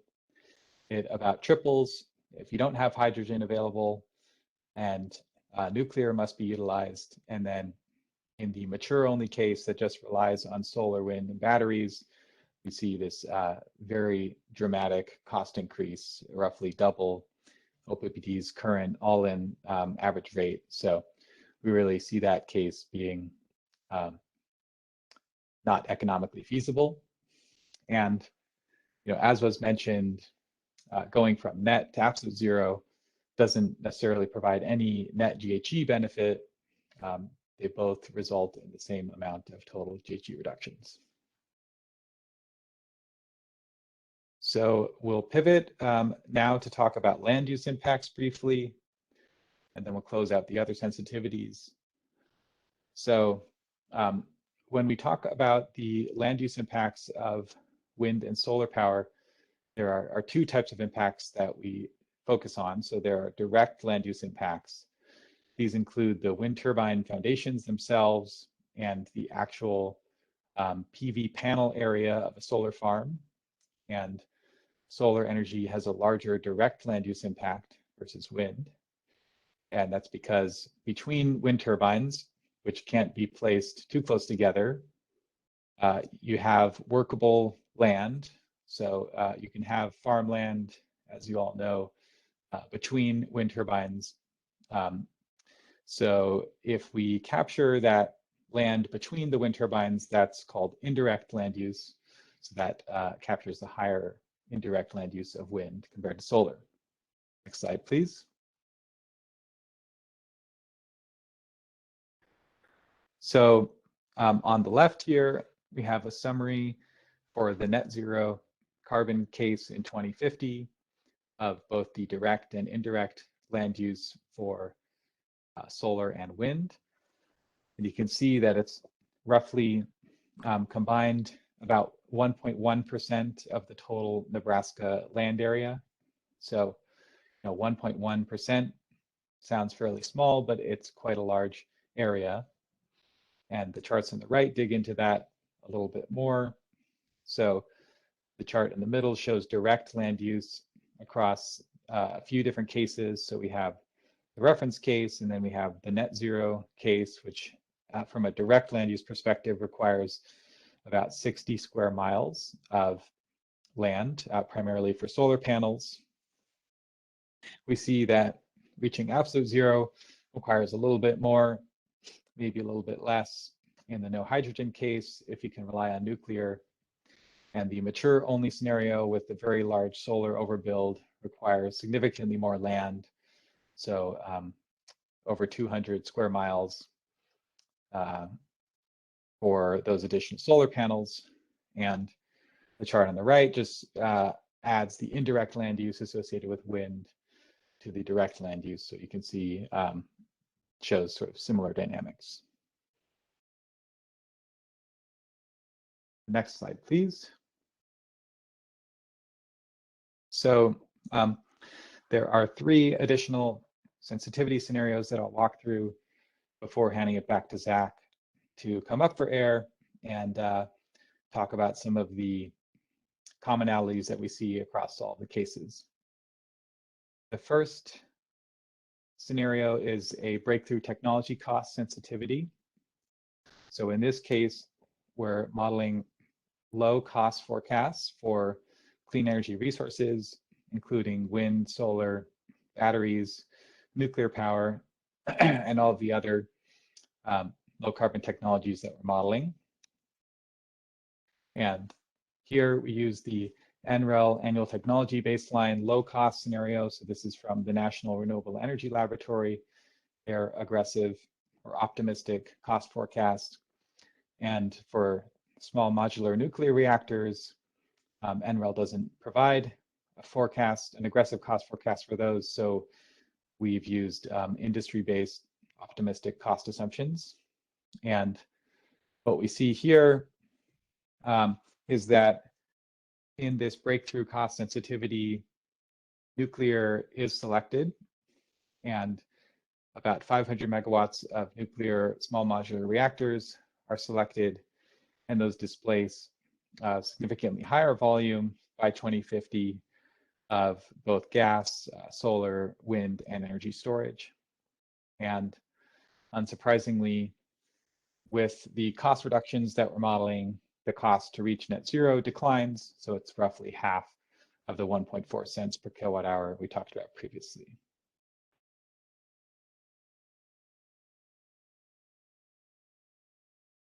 The next sensitivity is a high flexible load sensitivity.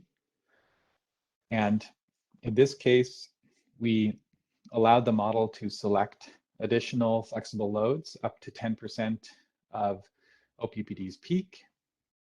So I should note that within all of our scenarios, we're already including a significant amount of flexible loads in the form of 1/3 of the electric vehicles that are added being grid responsive or managed charging. So those the charging of those vehicles are can be utilized to help integrate renewable energy. Here we're providing an additional resource at a cost for unlocking more flexible loads. And due to the lack of OPPD specific cost estimates for flexible loads, we've utilized a Lawrence Berkeley National Lab demand response potential study that was focused on California, but provides some indicative data that we used in our modeling. And what we see is that flexible loads essentially function like battery storage. They're able to shift load to periods when renewable energy may be more abundant. And as a result of that, we see by 2050 that the 10% of peak that we've allowed to be selected by Resolve is indeed selected, and that it primarily displaces battery storage resources. However, we do see that flexible loads doesn't impact the firm capacity needs. So you're not able to actually generate additional energy or shift loads across multiple days during those extended low wind and solar events, meaning that firm capacity is still required by the system, even in the presence of higher flexible loads. And we see modeling these at a lower cost than energy storage has a slight cost benefit to the system.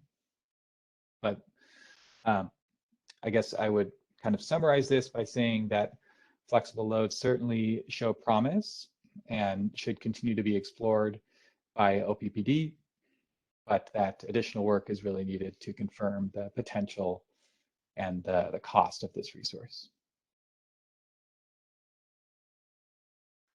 Okay, next slide, please. Okay, the last scenario that we'll show before, again, coming back up for air is the carbon price sensitivity. And in this case, we add an additional cost of carbon as an input to the model. And we start that at $0 in 2021, ramping it to about $60 a ton in 2030, and $90 a ton in 2050, again in real dollar terms. And since OPPD's goal is already to achieve net zero by 2050, adding a carbon price can't make it reduce any more in the long run. But what we see is that the carbon price that we've modeled is higher than the cost of abatement in the interim years. And what that does is it drives earlier coal repowering to gas. So the coal is eliminated in 2035 instead of 2045. And we see some additional renewables being built earlier in the planning horizon. So those are accelerated. And that reduces GHG emissions between now and roughly 2040. Adding a cost of carbon obviously is going to increase generation costs. And that's shown in the generation cost impact chart here. But the customer kind of economic impact of those costs will be determined by how the carbon revenues will be recycled throughout the broader economy, of which there are a few different options. So with that, I will turn it back to Zach to give us a summary of what we're seeing kind of across all these scenarios. Okay, thank you, Aaron. So if we go to the next slide. So Aaron has walked through a tremendous number of scenarios, so there's a lot to unpack, but what we want to do in the next couple slides is really put all of those scenarios onto a single slide and look at how they compare and contrast with each other. So there's a lot going on right here. This is a complicated slide, but I think if we just focus on the 2050, so the far right-hand side of the graph, that's probably the easiest place to focus. What this shows, each of these bars shows the range of new resources that are needed across all of the scenarios. So the lower end of the bar is the least amount of that resource that's selected across all of the scenarios, and the top of the bar is the highest amount of that resource that's selected across all of the scenarios. So as an example, we just look at the purple storage bar here in the middle. We go to the 2050 on the right and look at the purple storage bar. You can see that the bottom of the bar is around 1,000 megawatts. And so across all of the scenarios that we analyzed, there is at least 1,000 megawatts of energy storage that's added in all of those scenarios. And in some of the more extreme scenarios, there's upwards of about 2,500 megawatts of energy storage that's added. So you can see if we look at solar, the yellow bar, and wind, which is the blue bar, there's at least 3,000 megawatts of solar added in all of our scenarios, and at least 4,000 megawatts of wind added in all of the scenarios. So really what this shows is that no matter what we assume, and there's a lot of uncertainties between now and 2050 in terms of what resources are going to be available, at what cost, what federal policy is going to be, et cetera, et cetera. But what this shows is no matter what we assume about all those uncertainties, that there's going to be a significant need for new wind, new solar, and new battery storage. And so these lower bounds of these bars really identify the least regret or very low risk investments that OPPD could pursue on this pathway to net zero. Just to look at the nuclear and the gas, you can see there's a range for those as well for new resources that are needed. Most of the scenarios do not select nuclear as an economic part of the portfolio, but if you impose certain constraints, like not allowing gas, for example, and requiring complete reduction of all emissions, then the model does select nuclear. The gas is interesting. There's a big range in new gas capacity that's needed. A couple things I will say on that. Number one, much of that gas is actually coming from repowered coal. So as Nebraska City 1 and 2, as those units potentially could repower to natural gas, that's where some of that gas capacity comes from. So it's actually the product of retiring coal. And the other is that gas is actually hydrogen compatible. So it can not only burn natural gas, but it can also burn hydrogen as a direct substitute in those power plants. And so that's what the H2 enabled gas, you can see the little blurb there at the top, that's what that H2 enabled gas means. And again, there's a range across these scenarios of how much gets built. Much of the reason for that range has to do with load levels. So as we discussed earlier, if loads are higher, which could be due to a bunch of factors, including electrification, if loads are higher, you need more of everything.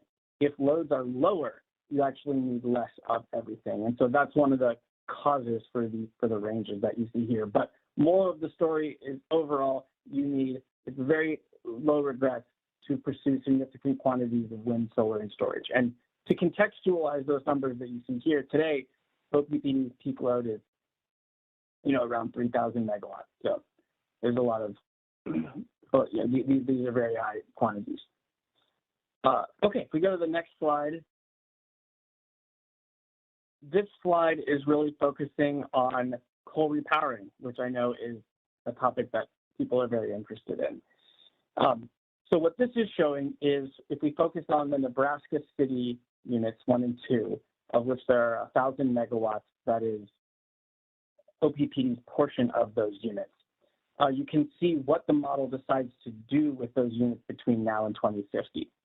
And what this is showing is that under every single scenario we've analyzed, the model selects to repower those coal units and convert them to natural gas.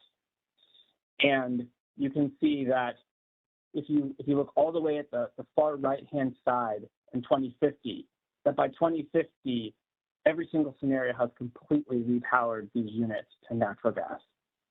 There's big differences if we look across the scenarios at the pace for which those repowerings occur.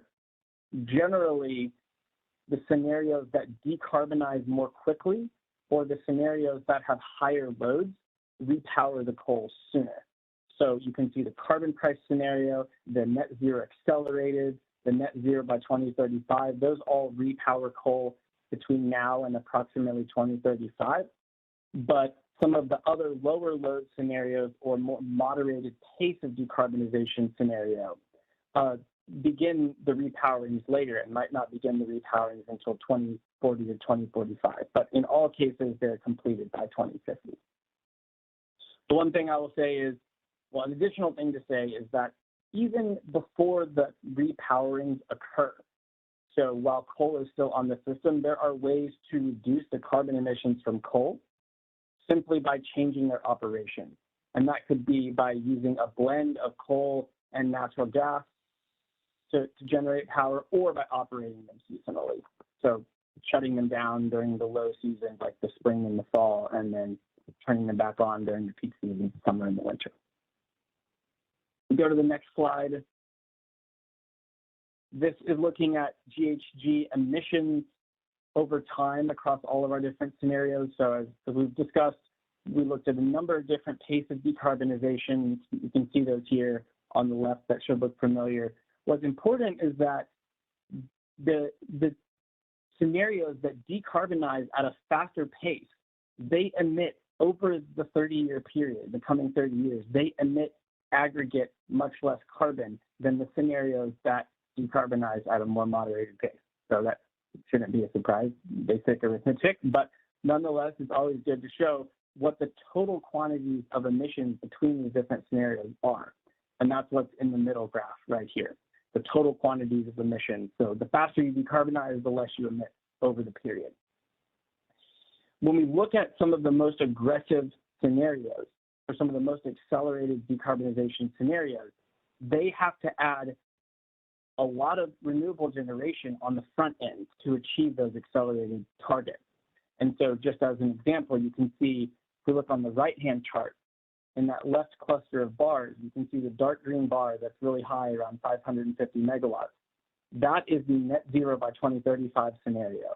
And that is the amount of wind and solar that have to be added every year between now and 2035 to achieve net zero by 2035.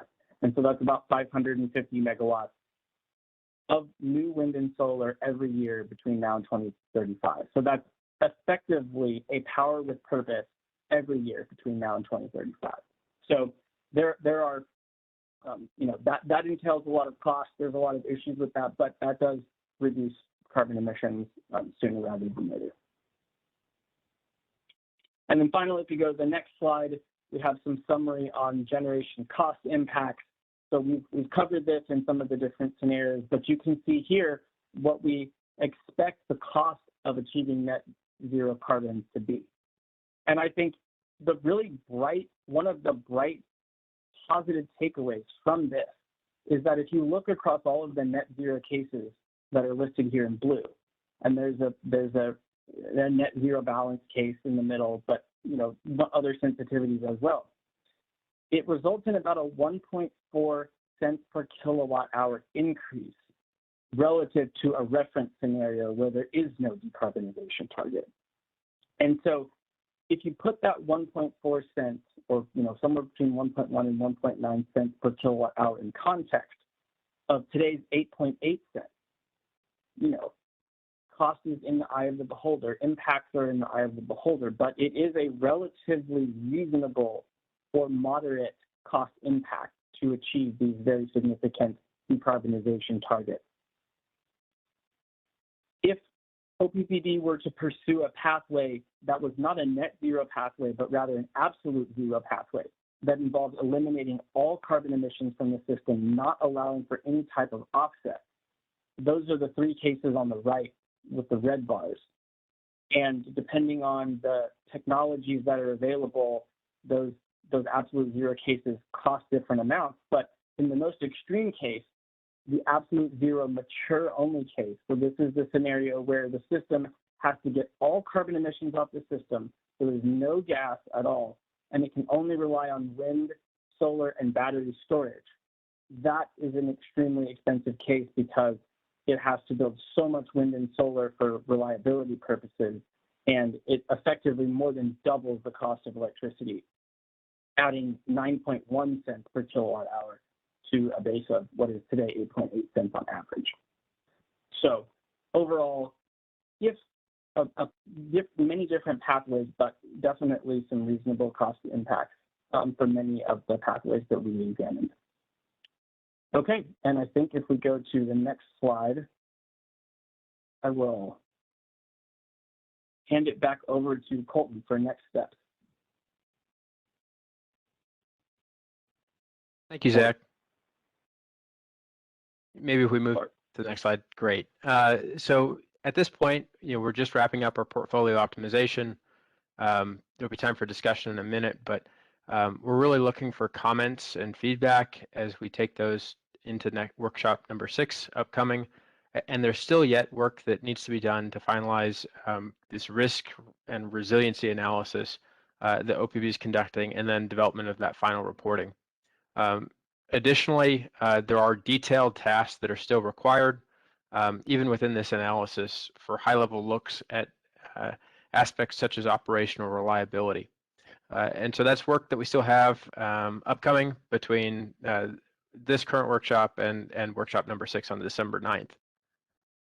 And I want to make sure we have time here for comments and discussion. So, Zach, anything more to add on next steps, or Aaron?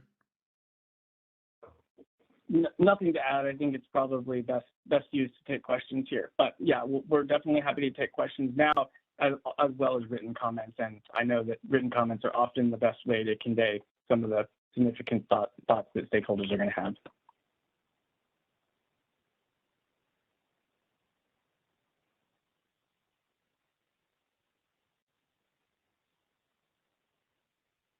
With that, we will open it up to another public comment portion for those of you that would want to verbally leave a comment or a question. In order to do that, you can click the participant icon to open the attendee list. And that's where you'll find at the bottom of the attendee list, click on the hand raise button. And once you click on the hand raise button, we'll be able to tell that you have a question. And then Kim and Jamie will be able to unmute you, and so we could answer your question. Oh, and there, I was just going to go to you, Mr. Welsh, but I see you've got your hand raised, so well done. If we could unmute Mark Welsh, please. Thank you. Can you hear me? Sure can. Go right ahead, sir. Okay, thank you very much. Because I missed the last hand raise time, I've got actually two questions. The more recent question that I've got is, on one of Aaron's slides, he showed that and mentioned without clean, firm, emerging technologies, the costs increase drastically. Now, if OPPD would support a price on carbon right now and get it passed in the reconciliation package of 2021, it would be much more likely for clean, firm, emerging technologies to be developed. And my question on this part is, wouldn't this help OPPD keep low-cost, reliable power? Thank you, Mark, for the question. I think we evaluated a case with carbon pricing in the previous results, and for OPPD's portfolio, whether it's net zero or a carbon price, we still pursue the same portfolio decisions, and the carbon price increases the cost to OPPD and therefore the costs that are passed on to customers. So thank you for that comment. Of course, the dividend would compensate for that, so the customers wouldn't have any negative impact on that. And then earlier question that I had is that you mentioned using past weather information in E3's forecasting. And I just wanted to make sure, and somebody typed the answer to this, but I want to make sure that everybody hears the answer, that if OPPD and other CO2 emitters don't stop emitting CO2 well before 2050, it's going to get a lot hotter. And Dr. Martha Shulsky, Nebraska's climate expert, recently said that all months are going to get hotter except for February, which will get colder because of climate change. And I'm just wanting to make sure that these future forecasts have been included in your forecasts and modeling. Yeah, so we have actually talked to Martha Shulsky and actually addressed this topic. And so I think what we see, what we've modeled is the variability of the last 40 years of weather that includes a lot of historical extremes. As we look forward, we know that the weather is going to change, that there's going to be an incremental average increase in temperatures, that we may see some colder and more extreme winters. And so those are things that we expect to change, but we do have the reliability of the system covered with our resource adequacy modeling. And to the extent that there are conditions that may challenge us, especially during that winter event, that'll be covered in our resilience analysis. So we do expect to have those topics under control as best we can. Thank you, Mark.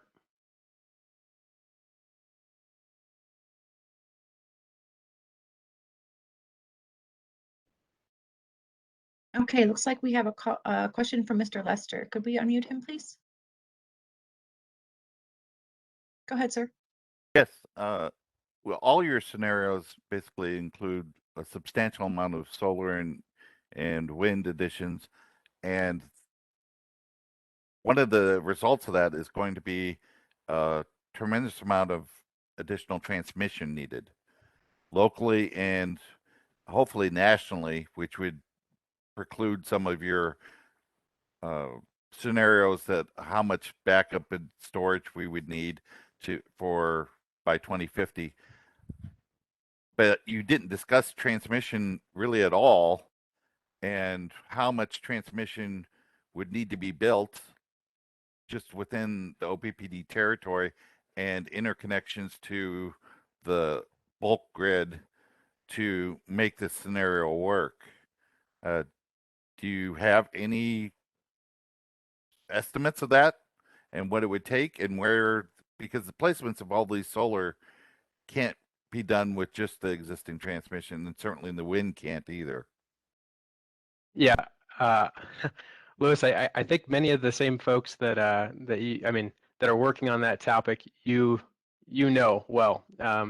So we did do some preliminary transmission modeling around our system to identify the types of transmission upgrades, and we also looked at the results of the most recent SPP DICES studies that have interconnection of renewables to try to get an estimate of the cost impacts.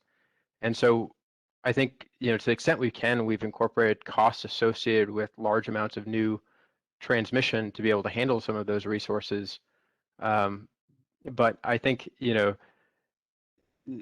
where those are and the details have yet to be determined as part of the detailed analysis work that the team still has to undertake. I think maybe another aspect to your question is just, yes, we are, this modeling does show gigawatts of new renewable generation, and that's going to be a challenge to interconnect. And so, customers may play a role in providing some of OPPD's generation requirements in the form of customer-owned generation in the future. So, these models have identified large amounts of those new resources, and there's still a lot of detailed work to be done on where and how that interconnects either to the distribution system or the transmission system.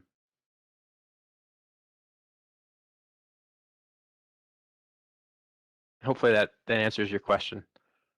I assume you were basically going to have to dedicate whole teams basically to building stuff in the next decade as this is approved.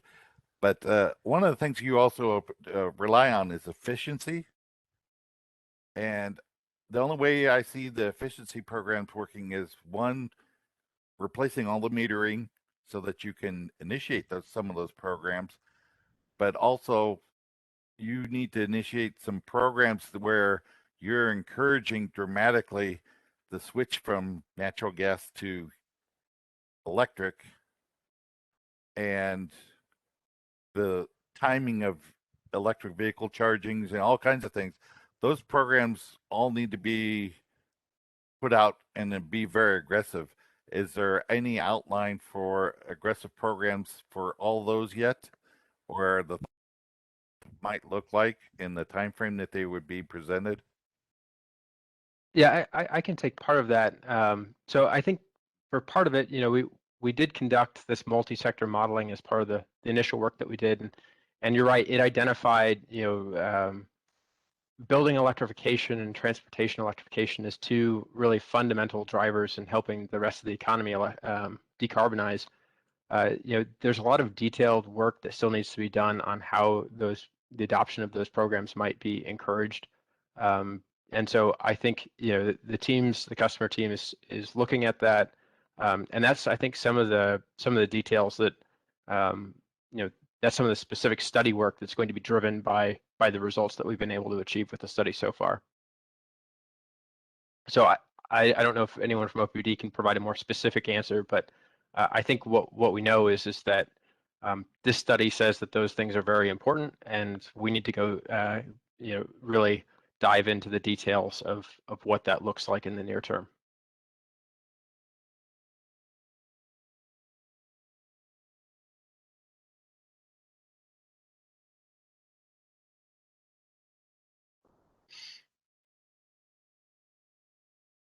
I think perhaps while we're considering that, maybe we can move on. We do have a couple of other questions that come in, and I want to comment.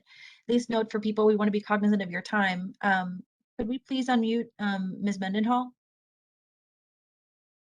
Hello, this is Alan Vavoka here with Francis Mendenhall. Mr. Vavoka, thank you. I did notice on one of the latest slides you put up toward the end of the presentation that you're talking about a 1.4 cent per kilowatt hour increase under the net zero kind of moderate plan that achieves net zero by 2050. But if you hit net zero at 2035, the cost was 1.6 cents per kilowatt hour. That's 0.2 of a cent per kilowatt hour to save a huge amount of greenhouse gases, according to one of your previous charts. Just wanted to make sure everybody was aware of that, because that part of the cost seems very minor. Yeah, thanks for that comment. I think that's one of, as Zach said, that's probably one of the encouraging aspects of what we're seeing in the results is the total cost. And the other thing is sort of the stability of the decisions. It's more of a matter of when the resources are built rather than which resources, as we look at the pace of decarbonization. So there's a lot of work to really determine how it's going to be done, and the details of the costs, and how we can actually implement that in a timely manner. But that's part of the goal of the study, is to provide information like that. Colton, this is Arnie. I just want to make sure that it's clear that there are a couple of impacts from accelerating the target date for net zero to 2035. So you're correct that by 2050 you end up in nearly the same place. The accelerated case is a little bit more expensive because you haven't had an opportunity to take advantage of some of the technological improvement that occurs between 2035 and 2050. You sort of bought early, before we've realized all the learning. But the other thing that happens is that the costs are also accelerated, so that the difference in rates in 2035 is quite substantial. So that 1.5 cent increase, you see that in 2035 in the accelerated scenario, whereas in the 2050 target scenario, the 2035 rate impact is only 0.5 cent or something like that. So it accelerates both the emission reductions, but then it also accelerates the costs as well. So just want to make sure that's clear.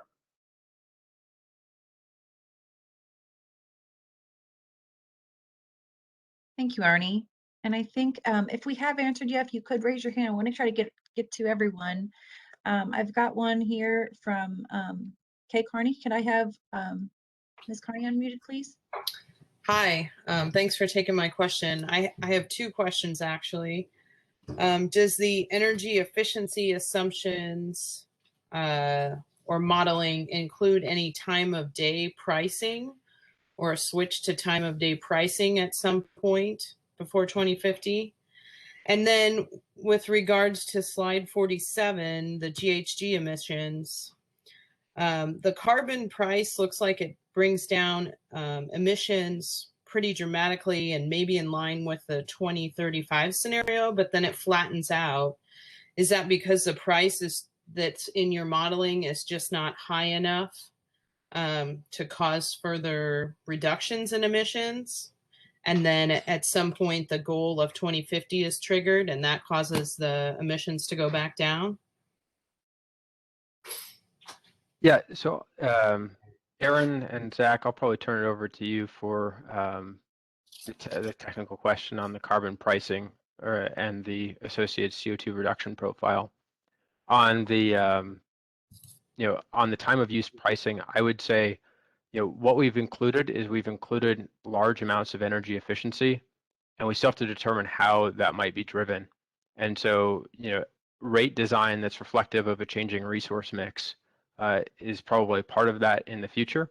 I think at this point we have the amount of energy efficiency really modeled to be able to meet net zero as a broader economy by 2050, and there's more work to be done on that specific topic. But Arnie, maybe, or not Arnie, Aaron, maybe over to you on the carbon price abatement curve.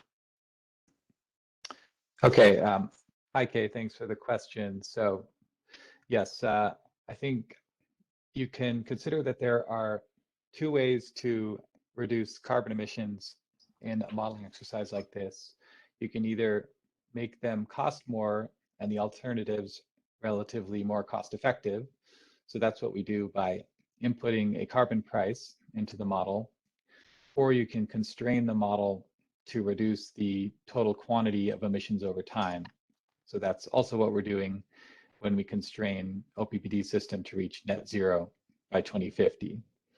And so I think you described the dynamic well. In the near term, the carbon price drives additional reductions beyond the trajectory that we've modeled. But by the time you get to 2050 and the years shortly before then, the model's already quite constrained to meet the net zero carbon target. So the carbon price has a smaller impact then because you're already reducing emissions to zero.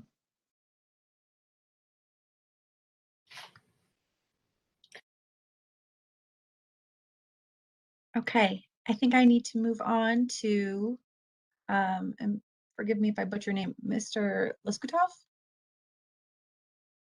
Yeah, I'm just curious on storage. I noticed there's batteries and hydrogen, and have other methods been looked at, like gravity storage?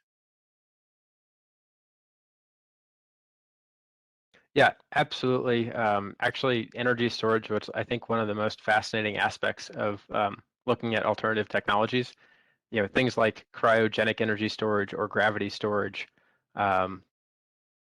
or even sort of like reversed compressed air in the earth, with a water tower. The team looked at a large variety of different energy storage technologies, and went through a filtering process in workshop number 3. I do think that those technologies, some of the other technologies, will mature, and there will be more alternatives in the future. At this point, for sort of maturity of the technology and capability, we included lithium-ion principally, and actually hydrogen is also one of those technologies that actually could be thought of as a very long duration storage as well, that we've been able to capture in the modeling. So I would say yes, and just because we've published the results today that include a lot of lithium-ion, doesn't mean that it couldn't be another type of energy storage technology, as those mature and we get more information. Thanks, Colton. And I think, I know we're over time, but I know Mr. Welsh has his hand raised, and then I think we're working on maybe one final one in the Q&A. So go ahead, Mr. Welsh. Thank you. Can you hear me? Yes, sir. Thank you. Yeah, I wanted to build on I think it was Mr. Lester that commented about new transmission lines. I was wondering if OPPD has looked at the possibility of saving a lot of money and time in building the new transmission lines by partnering with the railroads in Nebraska and using their existing railroad track right-of-ways to build new transmission lines to connect the solar power, which might be able to be built again along their right-of-way on their properties. You wouldn't need to go through the process of finding lots of farmers and ranchers to build on their land. You could work with one company that owns hundreds of miles of right-of-way through Nebraska. And interestingly, a lot of their right-of-way connects the big cities in Nebraska and could connect large wind and solar farms along the way. And then you could sell that power to run their trains, because all of their trains use electric motors to move the mile-long coal trains right now, and will use the same engines to move a lot of freight in the future.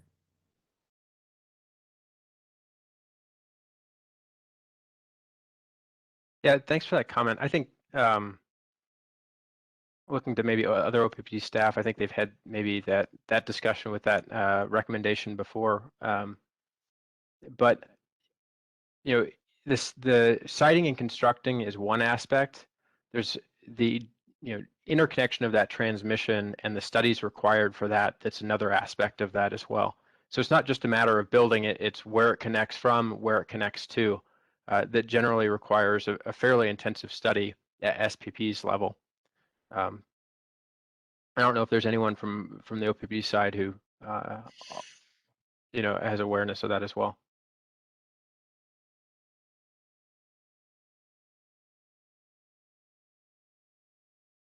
Okay, not hearing any. Maybe we'll have to get back to you on that. But thanks for the comment.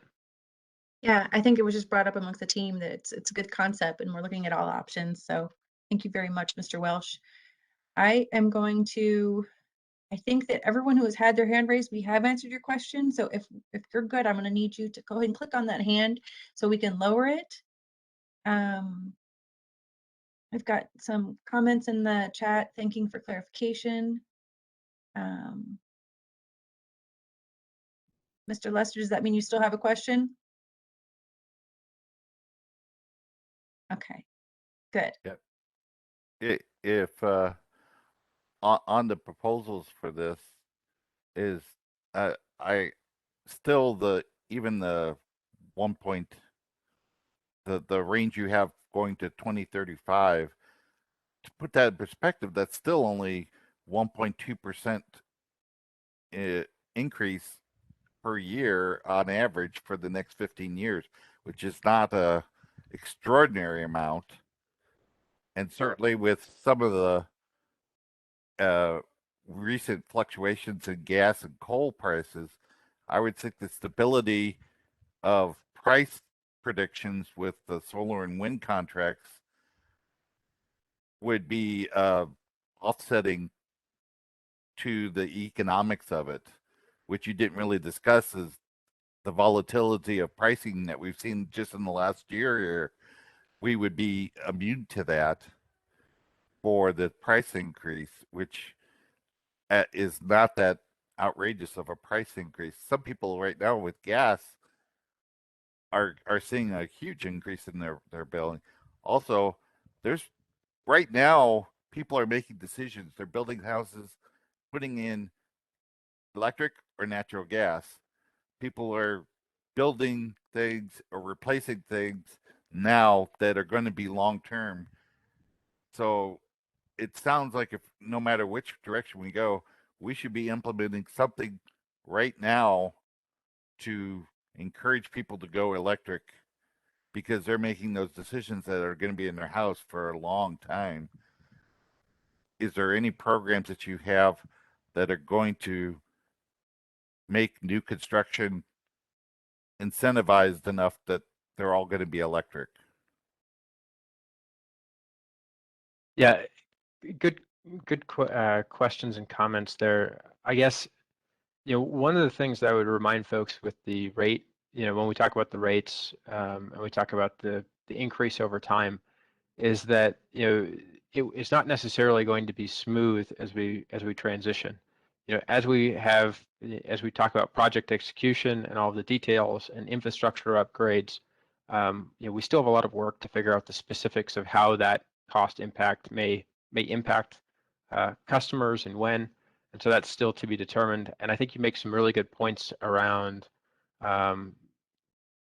encouraging electrification and programs. And so I know there's more work to be done on OPPD side and more information forthcoming, as we move from these results to take some takeaways. So thanks for those comments.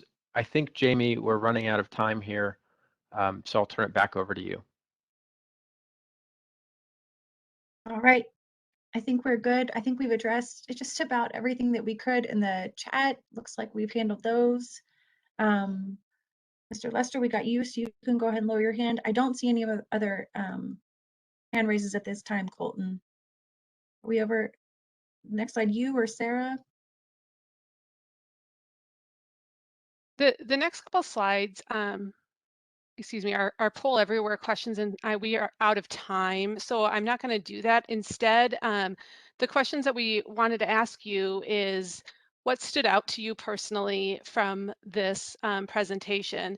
And I'm going to ask you, if you do want to reply to that question, if you go to oppdcommunityconnect.com following this meeting and let us know in the comments there. We'll turn on comments following this meeting, and please let us know what stood out to you personally. Another question that we wanted to ask you is if there are any considerations or key questions that you would like us to think about as we prepare for the final results.